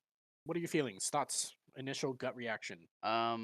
Why are they adding an hour and 45 minutes to players' rounds? What is what I heard, but I would assume that I'm wrong on that. Yeah. So imagine that you're watching the Super Bowl Yep. and they had a pregame show, and then they had a halftime show, then they had a postgame show. What is halftime in disc golf? Halftime is going to be that momentary break between FPO and MPO, Okay. which I will personally admit there were some times where I really wish I did have something to fill that gap, and we did not. Yeah. If there's one in particular that I'm going to be most excited for, it's going to be that one. More so than probably either the preview or the post round MPO recaps. No, I completely agree. I was just hoping it wasn't like, yeah, no, it just didn't make sense the other way. So, yeah, no, I like this. Yeah. Um, I think it's interesting. I don't want to like get super excited about the concept. I really want to see how it progresses. Um, I'm gonna go out there on a limb and say anybody who's watching this right now, that first week that you see with Tournament Central, and maybe even the second or third, don't judge it too hard. Make critical comments on the post or on their Twitters or whatever. Give them steps in the right direction if they're doing something wrong, but don't harass them. Remember, this is going to be the first time they're doing it. If we want it to get better, we got to make good suggestions, not just yell at them that it's a trash content and they should have never added it. right. Just Just a reminder for you all, because it's probably not going to be good that first week. I'm going to be completely honest. I do not expect Tournament Central for LVC to be good at all. Right. Well, I mean, I just don't. we shall see. Yes, we shall. La la la la la. Okay. Let's go over to YouTube free rounds and the moving that they made. This This this brought just the makes most sense. noise. It makes sense. Yeah, so this brought the most noise between, like what I heard on Nick and Matt and Grip Locked and all of those podcasts. And this one made the most noise. A lot of people kind of said, you got me. Now I got to subscribe. Uh-huh. And then a lot of people were kind of upset. They didn't really understand, like, oh, this is just a money mongering move. This is this, that, blah, blah, blah, blah. So it was really kind of if and or there. But for the most part, nobody was particularly upset. They understand what they're going for here. Now, Right. I have to kind of go with my thought process here is not just that they're doing it to, like, basically, Foundation, for example, kind of pointed out that they thought, well, they just did the final round broadcasts. Because that was going to be, this was always the plan. Get them in with the final round, switch it to the first round, force them to subscribe. I I'm going to go on the other side of the coin. And if you guys kind of remember last year, I was one of the people who complained about this. And I know a lot of people kind of felt the same idea. Um, Putting live final rounds out for free, and of course, final rounds being the most coveted of all the rounds to watch, it lessened the value of my subscription. It made me feel like, why am I paying when I Right. can watch the most important round for free every single week? Um, so I think that it was a little bit of both. I think they're like, okay, we kind of drew some people in. This is going to get them to subscribe, but it's also like, okay, we're going to make our current people a little bit happier by not giving the best part away for free. Yeah. So there was that. So let's go. I want to go back to this direct quote though, and um, kind of recap that. With Disc Golf Network's live production continuing to evolve and production value increasing each season, we are exploring live broadcast distribution on multiple platforms beyond YouTube. As we work to deliver live disc golf to an expanded national audience, it's important that we maintain flexibility to distribute final rounds on other platforms. What does that mean? It I've heard a lot of means, speculation so far. What does it mean to you? I mean, to me, it means that they're in work. They're in the works with something. Yeah, Um, of getting it on TV. I that was my first thought as well. And I mean, it was extremely surprising to me that both both um Hunter and Trevor kind of were on a little bit of like a, well, what does this mean? It kind of feels like empty words and this, that. No. I feel like it's not necessarily going to happen this year, but this is one of those things where you might see ESPN Plus or something along those lines. This is where, because if you don't have ESPN Plus, anybody who's out there, let me give you a little bit of an idea of ESPN Plus. They have a really awesome network of coverage for things that just they don't have time to put on their main broadcasts. However, there's also a vast extended network of live coverage for events that you normally would not want to watch pretty much ever. For example, when college softball season hits really, really hard, there's eventually going to be a point in time where ESPN Plus is going to broadcast a game of Northwestern uh, Appalachian State Community College against West Kansas, uh, you know, Midway School. And you're going to be like, why is this on here? Right. You're like, nobody's watching this. There's no way anybody besides the 10 people from each of those towns is watching this game. And maybe their parents, okay? Right. Maybe those players' parents are like, well, you made it, you're on ESPN. If you guys don't think that disc golf is big enough currently to get onto ESPN Plus, I don't know about live coverage on ESPN or ESPN2 yet, but I think there's enough interest to get it on ESPN Plus at this point because I've seen the menu of watchable items and they have zero work to do. Essentially, Right. all they have to do is be like, All right, DGN, port in your live feed, and make sure that you have an announcer set for this broadcast that mentions ESPN instead of Disc Golf Network. Right. It's So so easy to do. in my roundabout opinion, and Uh, to this finish off my statement, I'm yep, sorry to interrupt you. To yep, finish off that statement, I'm not saying that happens this year. I'm saying that is the most likely next step. right. Just to clarify.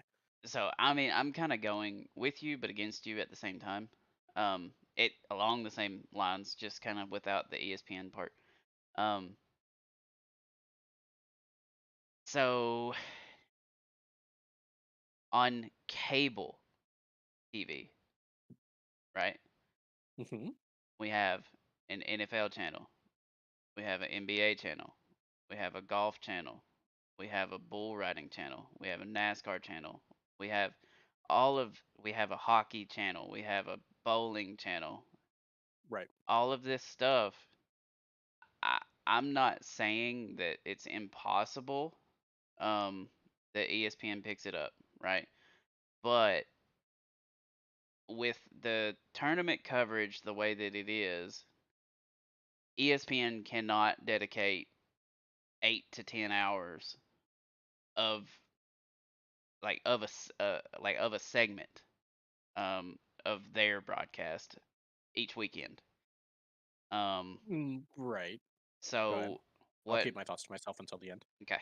So what I'm thinking is that we get a disc golf channel, okay, on cable, whatever. The streaming app is Disc Golf Network, which the streaming app may continue to get kind of swallowed by someone, maybe ESPN Plus, something like that.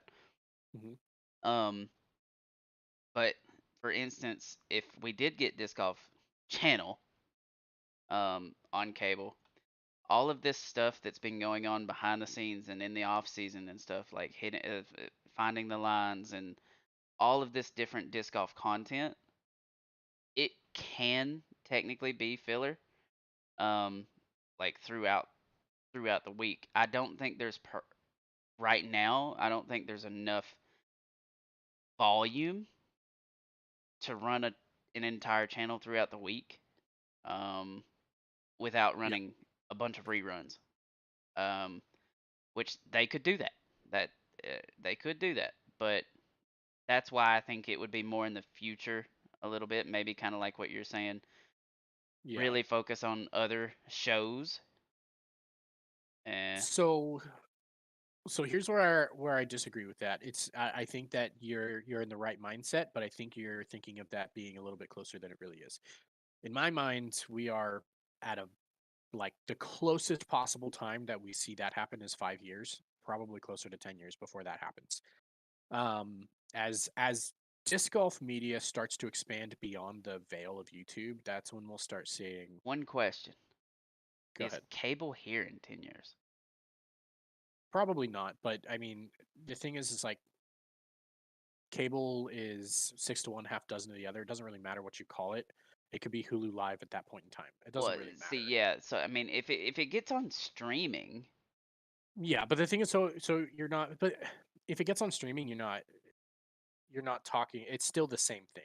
yeah, This is like you're kind of getting into a Semitic debate about the difference between actual cable or satellite TV versus what we have going on right now, and it's the same thing. It's the same broadcast. yeah. Okay. Everything's just kind of Um, in a big shift right now.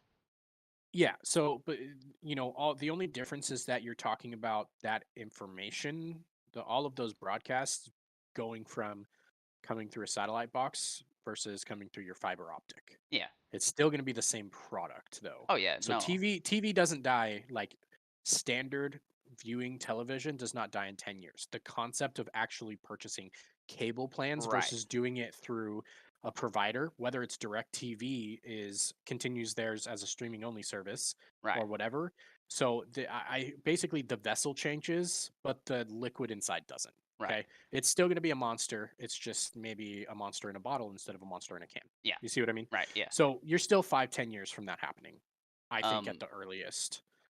there's not enough content. And so the other thing, and the reason why I kind of pointed it out the way that I did, is he very specifically talks about the final round and putting the final round in front of audiences.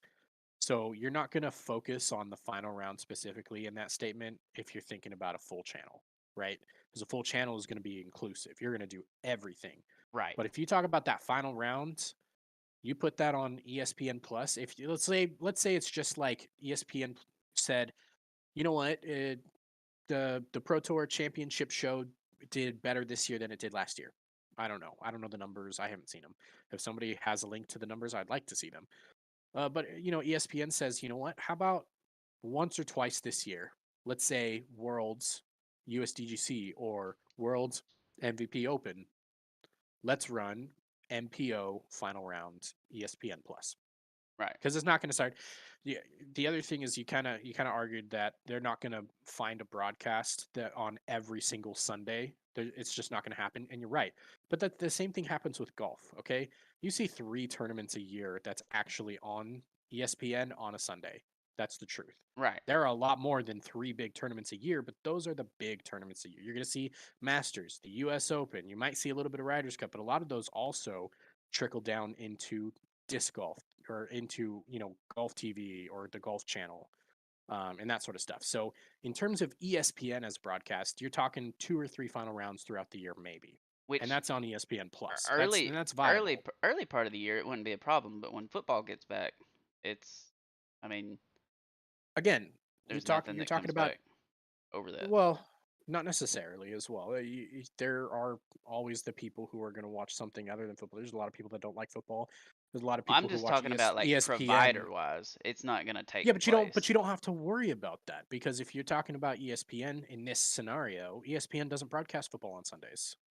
Just Monday nights and Saturday nights. So Right. you don't have to worry about that. You get college football is going to be on Saturdays, so Saturdays. that's not a conflict. Basketball kind of weaves in and out whenever it wants to. Basketball doesn't follow as nearly a set of schedule Yeah. on ESPN as some of the other ones. Throughout the baseball season, and also keep in mind as well, Which when we talk about these scenarios, disc golf is nowhere near ESPN. They are ESPN2 at best, ESPN3 more than likely, which means that it's still a streaming service, right? It's still most people do not buy the package with ESPN3. Let's which be honest. in all honesty, what would skyrocket this as far as like moving it from 5 to 10 years into 3 to 5 years is if sports books um got invested, right? But If sports books aren't going to get invested until it shows success on a place like ESPN Plus. It's got to be successful at ESPN Plus to be picked to be put on ESPN2, and then it's got to be successful on ESPN2 for right, sports books to be but like, if we're really going to buy into so this. if ESPN Plus happens at this year or the coming year, Hmm. they pick it up just like they pick up darts or they pick up lacrosse, like something like that that you can scroll all the way over and you're like, "Oh, what is this? I can bet on this? This is live?" You know, something like Yeah, that to where you can get on the live betting for sports books. That right there, if people can bet on it, they will watch it. 100%. That's how you true. grow viewership. So it But you got to get it there first. got to get it to And, ESPN Plus or some you know, in the C- eyes. CBS Sports has a streaming service where they broadcast stuff online only. Fox Sports Fox does Sports too. does the same thing, whereas you've got your FS1, FS2, and then Fox Sports Online Now, broadcasts. I did So hear all of those are viable options, and you get it in the door on basically pro bono. the It costs very little for ESPN to add that, right. right? Now, I don't In push know. comes to shove. This could be a tidbit of information, possibly like that not many people have heard or know of. Um, but the radio station that I listen to for the Titans, which is local to here, but is also a Forks Fox Sports Affiliate. network. Yep. They talk about disc golf quite a bit, um, and they were talking about possibly disc golf becoming radio as well, radio covered, and Yeah. that would be on Fox Sports, right? So if Fox Sports is willing to do that, I don't see why they wouldn't take a chance on, or maybe that's a stepping stone. Again, it's all of these networks are going to look for the minimal risk investment Right. because Which, I disc mean, golf is not big enough for them to invest. And that's why ESPN Plus or yeah, CBS Sports Online, whatever it is, whenever somebody does finally take that next step with them, it's going to get in there, it's going to prove itself. When it if and when it proves itself, that's when they'll start pouring money into it and say, we're going to send our team of broadcasters out, we're going right. to send our camera teams out, and then we will put it on ESPN2, right? Because That that's would the jump be between ESPN Plus and ESPN2 is when they start sending their own broadcast team versus approving a broadcast team and just saying, yeah, they're fine. the cost of doing that is probably gonna. I mean, definitely viewership's gonna have to outweigh the cost. So, Yeah. or they have to see huge growth from year to year. But um, Yeah. I think honestly think that disc golf has got a big enough backing right now to do so. Um, as long as it continues to grow. Yes. Yeah, and I mean it should. You know, there's no reason that if it gets on ESPN Plus that people aren't going to click on it. Right. ESPN Plus is where content goes to die because nobody has anything better to do on most days. Two o'clock on a Sunday afternoon before football season. What are you doing? Watching the pregame. Or No, I you mean said before before football football season. season? Yeah, I don't know. Is NASCAR on? I don't know. maybe. Yeah, maybe. I don't I don't know. know. Like I don't know. I don't know. You know what I can tell you that I would be doing? I would be looking to be outside and actually playing. Yeah. I mean, personally. But I can tell you there's a lot of people who are thinking that same thing. Man, 2 o'clock on a Sunday afternoon No, you bring up a good in point. I freaking mean, it's April. What are we doing? yeah, It's niche, but that's the best door right now yeah. if it opens. So One I'm not guaranteeing that Jeff is hinting at that, but Jeff was hinting at that. right. No, I mean, yeah, it's all allegedly. Like everything we say is just, you know, Allegedly. yeah, This is Allegedville yeah. right now. This is all just speculation, but it's fun to speculate. All right, Yeah. continue. You want to do something that's less speculation? What's that? Let's talk about our bags for this year. Okay, Let's do let's the get it. thing. Yeah. You want to go first? You want me to go first? You go first. You'll First. take longer than me. I'm gonna try to keep it short and sweet. Don't let Okay. me go over 10 minutes. Okay. Okay. Eh. The bag. The bag. Presented to you by nobody. It's a DD bag, but I'm not sponsored. So, all right, we're gonna go real quick through the putter pocket. Oh, I forgot that there was a dry bag in there. Discmania dry bags, just in case anybody was wondering. No brand allegiance for that. Just they were the ones available at the tournament I needed them for. Putters, EV7 fees. These ones are getting beat in. I'm gonna buy myself a new set this week after I get paid. Start working on them.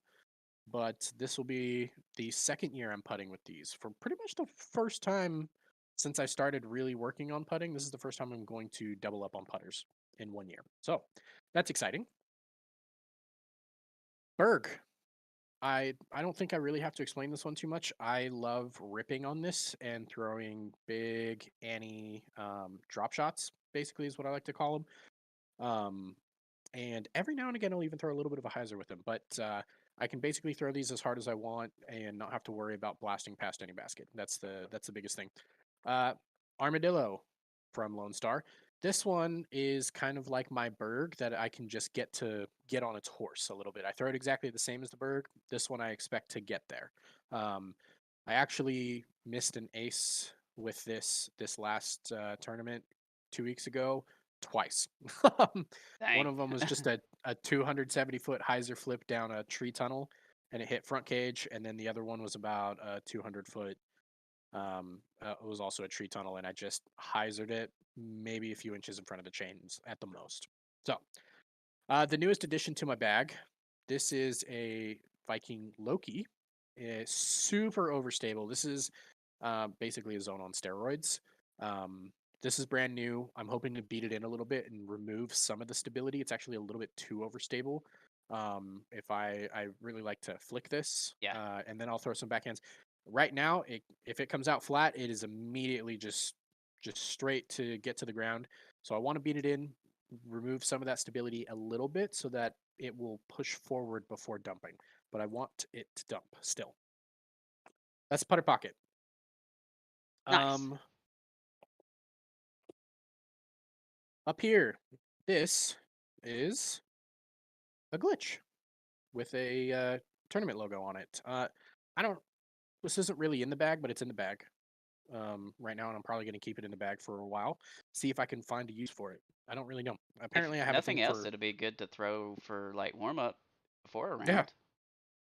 round. Yeah, I'm trying to figure out if there's a way that I can work it into using, but if you guys can't tell, besides my putting putters, I really have a thing for one speeds. Yeah. This is out of place, but it's kind of above. Um, but this is Sarah Hokum Crave. I haven't even thrown this one yet. It's replacing a Crave that I have um, that is too light. So this is just a heavier one. The light one, I was really having trouble finding the touch on it. So this one should fix the problem. Hopefully, it does what I want it to do. Basically, I have this in the bag to be something that's a farther buzz, essentially. If we're gonna be obvious about it. Okay, we'll start with the mid ranges. I carry 4 mid ranges right now. Oh, so much, too many discs. Malta. Right now, this is my overstable mid range. It's a flip up to flat if I put enough juice on it, so it's not like dump overstable. If I need dump overstable, honestly, there's better options. I can just throw the Loki, or I can take some power off of Chupacabra and just really dump that down. Really, really old MD3. Not going to flash it for too long. I don't want you to see that phone number. But this is super beat in. It is not does not fly like an MD3 anymore. It flies super understable. It's a flip up to flat turnover. It never comes out of it. If I throw it hard enough, if I give it some airtime, it will straighten out, maybe fade, maybe. But I have to give it some height. Other than that, my buzz replacement currently is Texas Ranger. Um, Texas Ranger is basically just the buzz, but it glides farther. It really does. I don't know what it Yeah. is.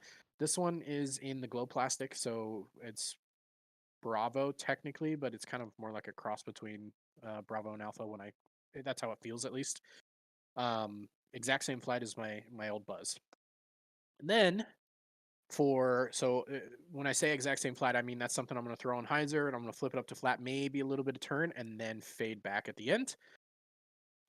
So if I have room to work with or I have a wider fairway, I'm going to throw that. If I have a really skinny fairway, but I got to pump it 300 feet, Mindbender. Bright, bright orange. It was That the only is one they bright had. orange. And if I throw it flat, it's actually going to stand up a little bit and turn. So if I throw it on a little bit of slight hyzer and I just jam it, it's just going to pop up to flat. And then it really doesn't do anything. It literally just goes straight and it drops. So I haven't figured it out completely, but I've thrown some wicked shots with it thus far. This is a Crave. This is the super light one. It's not staying in the bag. The only six claw that I grabbed, which was a Discraft Athena. I wasn't even looking for a six claw. I was just looking for an Athena because the 7 speeds in my bag are really lacking, and I needed one since I got rid of the T-Bird a while back. And it flies okay. I hit something. I hit a gravel road with it the first day I had it, and it's already lost quite a bit of stability um, in that first day. But it flies how I want it essentially. Uh, to complement that 7 speed, I have a Kaka, a glow Kaka here, Mockingbird from Lone Star.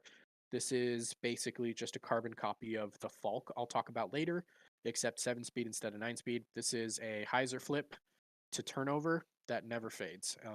The only thing I have to remember is to give it a little bit of air so it doesn't cut roll, because I do that.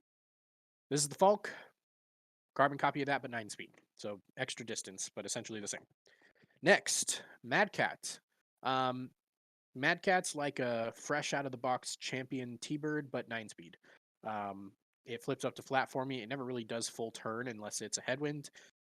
This is my favorite disc in my bag currently to throw based on its flight, and it is the most dependable disc in my bag. There's even when I throw it poorly, I know it's going to do something close to what I want, and that's pretty hard to say these days, honestly. You might remember, guys, this one from last year. This is a Millennium Falcon, or excuse me, a Millennium Orion long fade. It's not really a long fade anymore. It's 2 beat in for that, but this is just a hyzer flip to turn. So a decent amount of hyzer flip up to turn, but it's going to fade back at the end. It's going to be a pretty forward pushing fade.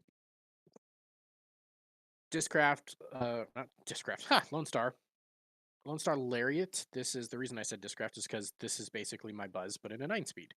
So, I've got the Buzz, which is now replaced by the Ranger, and the Crave, which is in between this and the Ranger. So this is the same thing. It's 9-speed. Highs are flip to flat, maybe get a little bit of turn, but it's going to forward push. It really doesn't fade at all with how hard I throw. Big Z Onyx. This one is a flip up to flat if I really jam it. Otherwise, it's mostly overstable. Ton of glide. It's probably actually the glidiest disc that I have. I don't even remember what the numbers say about it, I but think it's 10603. yeah. And when I first got it, I didn't really know whether that was a 6 or not. But regardless of whatever the glide numbers are on any of these discs, that's the glidiest disc in my bag, and it's not close. Paul Macbeth. This is a prototype Kong, so Zeus before it was a Zeus. This is really overstable. It has no glide. It's a flat top. For anybody who's wondering. So very little glide comparatively to the newer models, but it also doesn't flip and turn. So it's a little more overstable, more dependable in a headwind, which is what I was looking for. And then an actual Zeus. This one is my Tailwind Bomber. Um, if I want to know exactly where it's going to go, I do have one other Tailwind Bomber that's a little bit different, but this one's the most dependable of my Tailwind Bombers. That's in the wrong spot. All right. Warbird. Lone Star Warbird. This is basically the Kong, but even more overstable. So this is something I throw into a headwind like a stiff headwind, especially if I have danger on the right that I really cannot get to. So that's my dependable headwind disc. I have a Captain Crush. This is a Halo Shrike, and this is my true bomber disc. If I'm going to throw in a tailwind and I want to throw on hyzer, maybe I don't have the room to get an anhyzer up there, or I don't have the ceiling, or whatever it is. This is something I can hyzer flip to turn even in a tailwind, and it's got a 6 glide. Not as glidey as the Onyx, but definitely the most glidey distance driver I have. This is a Ballista Pro. This is my max distance driver. I'm not throwing it a whole lot right now because my arm speed just isn't where it should be to throw this, um, except for big distance shots in a headwind where I have the room to work with. Or downhill. I will throw it a lot downhill because I don't have to worry about it turning in that downhill speed. Lastly, G-Star Turn. This is basically a roller disc. That's it. And that's my entire bag. Nice. 11 minutes. All right. All right. There I'm were a couple of discs I forgot about in there, so I kind of timed. I was a little off on my No, time. you're good. Yeah, you can go ahead and say. Or did you So get them what? all? Did you get them all? That was it. Okay, yeah. No, that All right, was cool. yeah. There were a couple of discs I forgot. That's why it took that extra minute. Gotcha. Yeah. Got you, dude. So I have my bag. It is also DD. I will be getting a Lone Star bag very soon, so I'm excited about that. Start off with putters. Um, I putt with the pennies, the penny putters. As you can tell, this one is beat in. I use it all the time. It's my main. This is my backup. Kind of just the one that I hold. And You better then start using it. yeah, it won't be long. Um, then I have two armadillos. This Yeah. armadillo, do what? I said yeah. Yeah, this one is V2.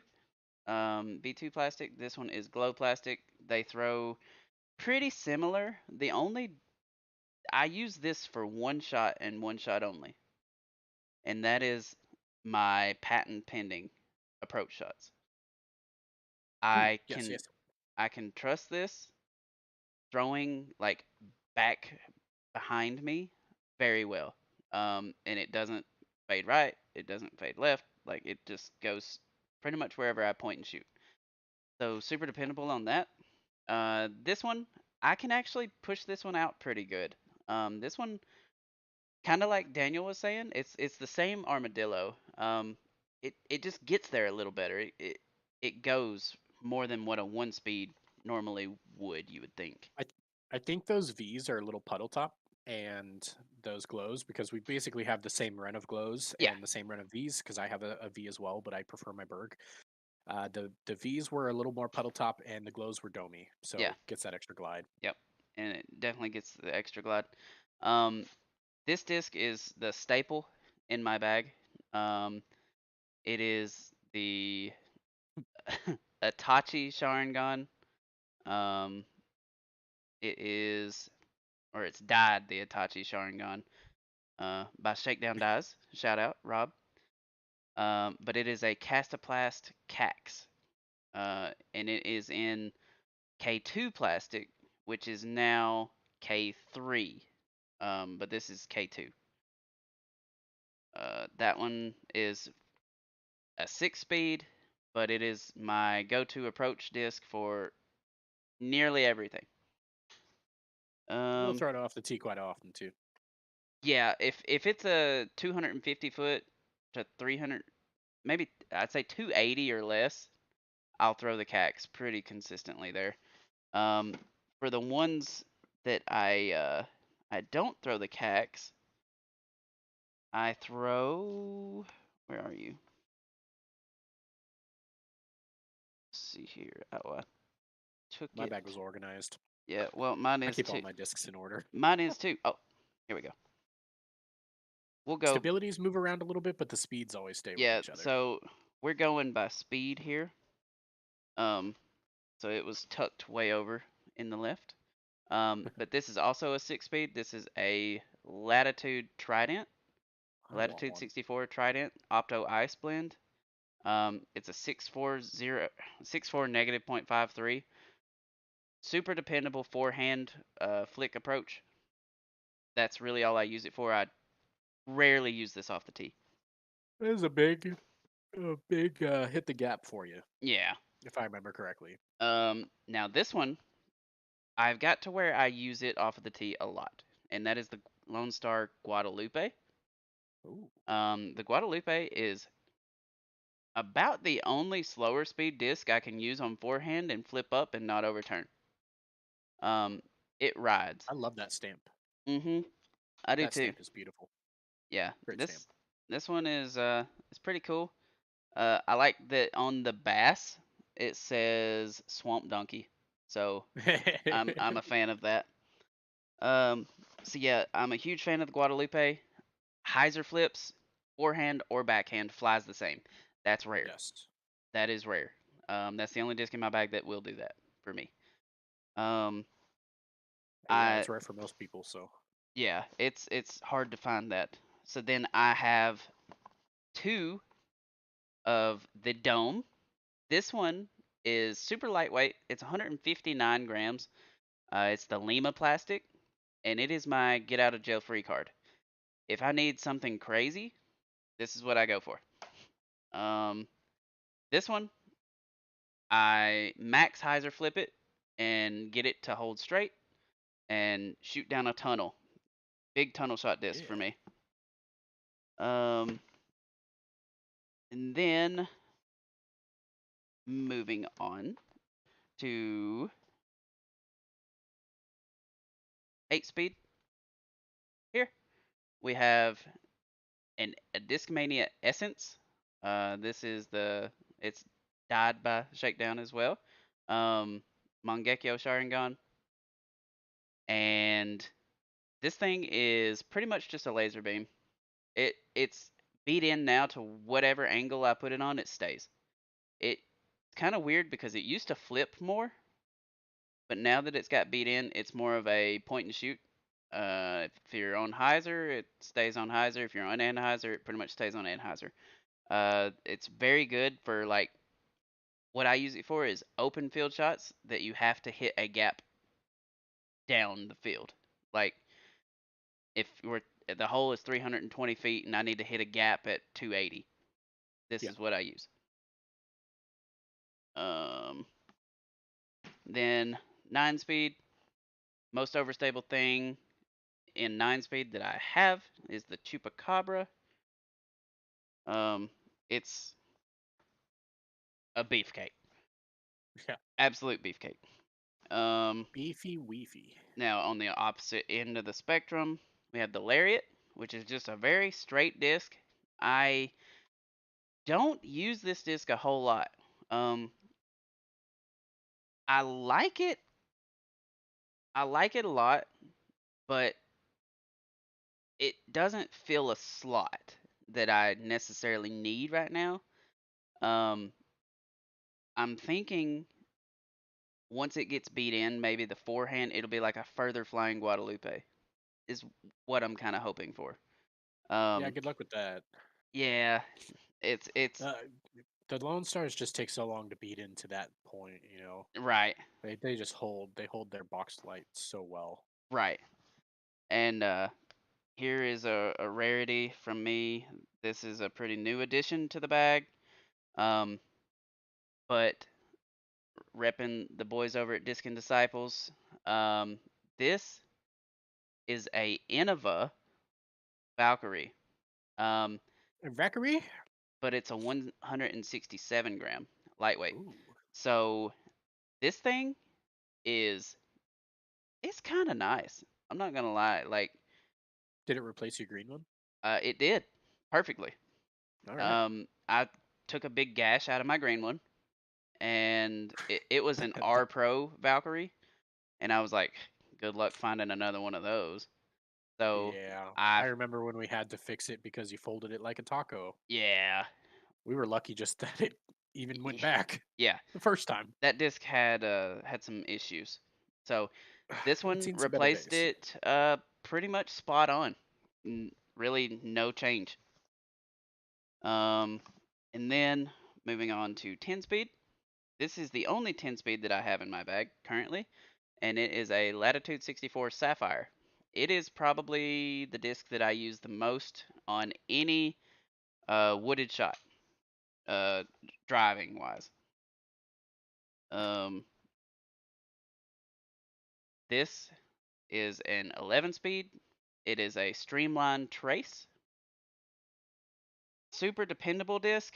Um, if I need, if I'm in a bad spot, like if I have a bad shot off of the tee and I need something with some oomph to get to the basket, Yeah. that's what I use the trace for.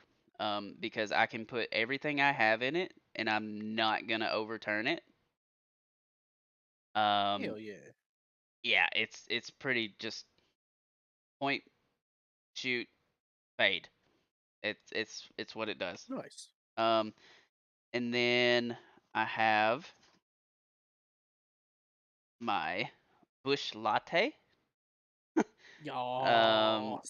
also died by Rob over at Shakedown Dice. Um, but this is a Discmania Enigma 11 speed. Oh, Um, that's what happened to the Enigma. yep. So I really like this disc.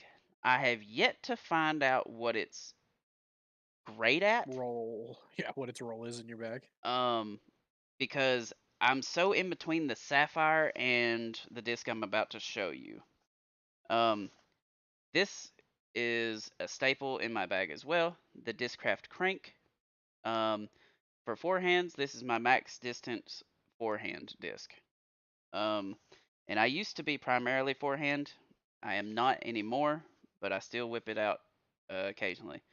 This is my max distance backhand disc, and it is a Crank SS. Full flight on this disc.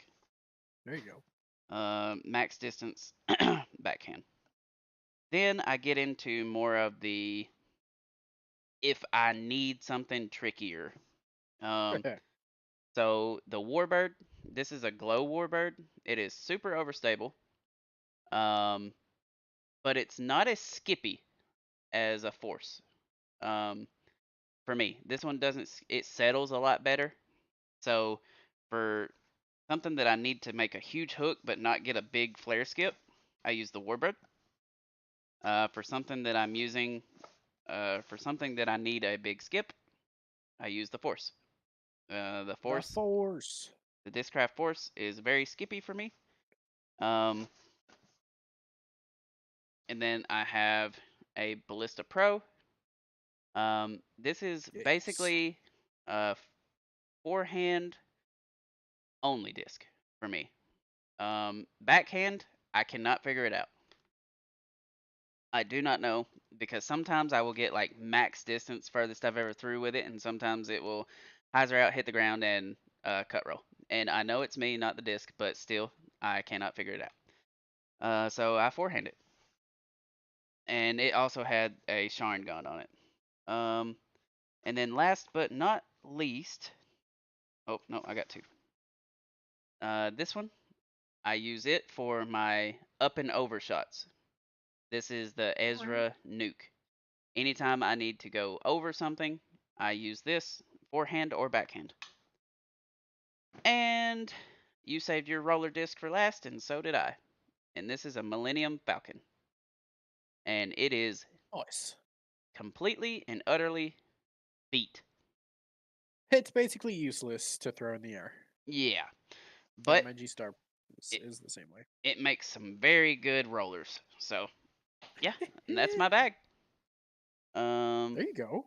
yeah, Yeah, that's pretty exciting. It'll be fun to get out there, or anybody who doesn't know, because well, we haven't told anybody yet. But not this upcoming weekend, but the weekend after, we will be playing at the Tennessee State Doubles yeah, Championship. yep, So it'll be exciting. It'll be a good time. Be a good time. I'm not looking to go out there throwing big distance out there, but I definitely want to improve upon last year's score. absolutely. Yeah, I'm So excited about it. I am all right. excited. Well, with that, we've gone over 2 hours.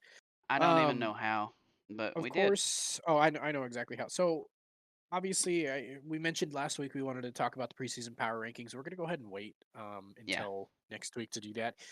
We could have done that instead of the in the bags here, but I feel like we'd be doing ourselves a disservice to do power rankings without knowing where Gannon's going to be throwing.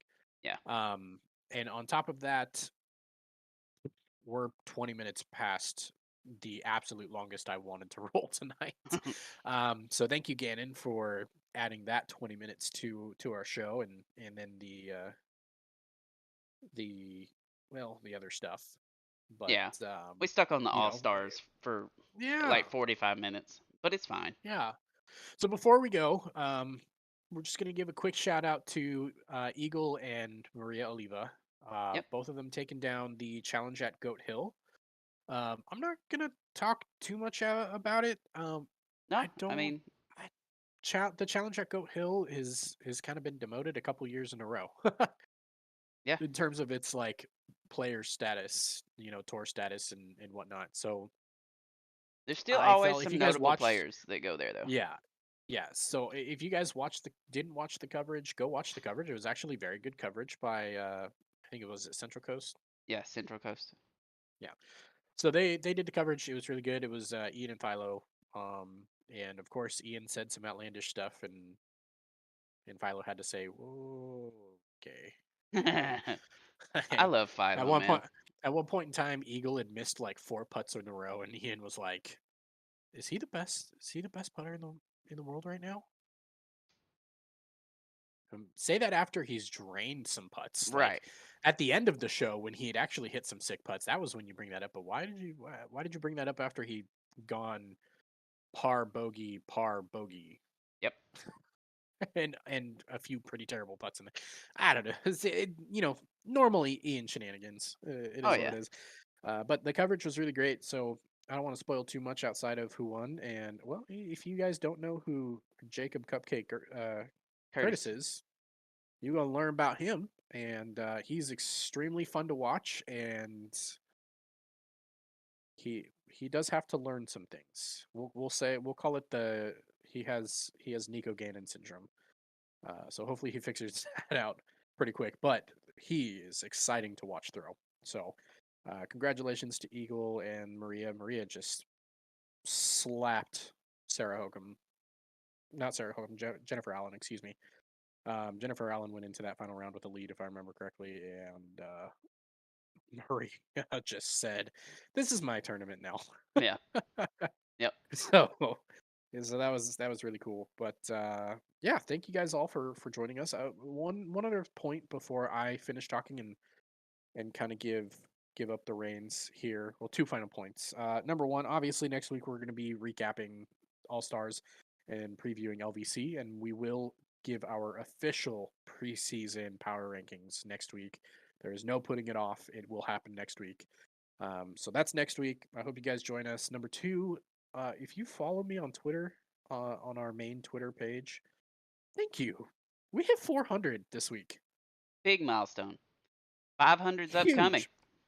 Huge. Huge. Yep. Huge. So thank you guys for that. We really appreciate it. Yeah, I'll send it over to you. Oh, yeah, sure. Also, huge shout out. I meant to tell you this, but um, since season uh 2 of our podcast has started, thank you guys so much for listening. Um, we're sorry for keeping you waiting. I am very, very thankful. We've already surpassed 1,000 views, 1,000 listens on. That's on possibly three of the roughest the three episodes we've done so far, including this one. This one was a little more direct. This one was probably better. I didn't have a lot of energy. I apologize for that. I'm very tired. My head hurts. My stomach hurts. I'm having a rough day, so I didn't have as much energy as I would like to. But those first two episodes of this season were doozies. Yeah, I put them in the first five category of last season as well. We really don't want a whole lot of people listening to those, to be right. honest. Um, So thank so you guys so much. yeah, I mean, 2 episodes in and getting 1,000 listens, I, I, I mean, we're extremely grateful. Um, so thank you so much for that, and huge shout out to our overseas and international listeners, Finland, Norway, um, Germany, Brazil. Like we're really Yep. seeing your outreach. We appreciate you all. Um, and yeah, with that being said, um, any final notices? Any final notes? All right, good Well, that's deal. it. Look for us to actually hit the 90-minute mark next week and sign off. It's gonna Yeah, happen. well, It's going to happen. it's Okay, I gonna. don't want to limit our creativity, but we need to learn to rein it in. Okay, you guys can be honest with us. We understand. We need to stop talking sometimes. Let us know if you enjoy the rambling, okay? Because I enjoy rambling on podcasts, but To be um, to be fair, we did a really good job of like we we didn't stayed have on so many topic. we didn't It's have so just many we sidebars this week expanded. that we needed to make a joke about it, but I'm pretty sure the sidebars will come back next week, so don't worry Yeah, about it. no, the If you like the sidebars. I've had several people tell Um me that we need to get that sidebar. Um, so yeah, it needs that needs to be put. That graphic will be added sometime very very soon. yeah, I also was thinking this is going to be just shooting the gun. So if this doesn't come to fruition, I'm sorry, but we will probably for the live version of the broadcast start doing something along the lines of scheduling the broadcast so that you can see what time we're going to go live on YouTube. Probably about 2 hours or so before we actually start the live broadcast.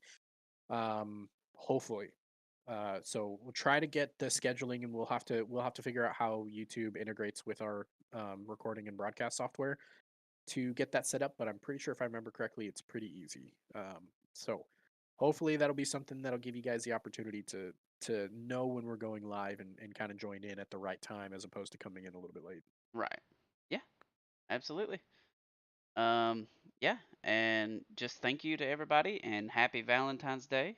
This was Yeah. Valentine's. So, um, I know you'll be listening to this later on, but this was recorded then. So, until next time, everybody have a great rest of your day, great rest of your week. Have an awesome weekend.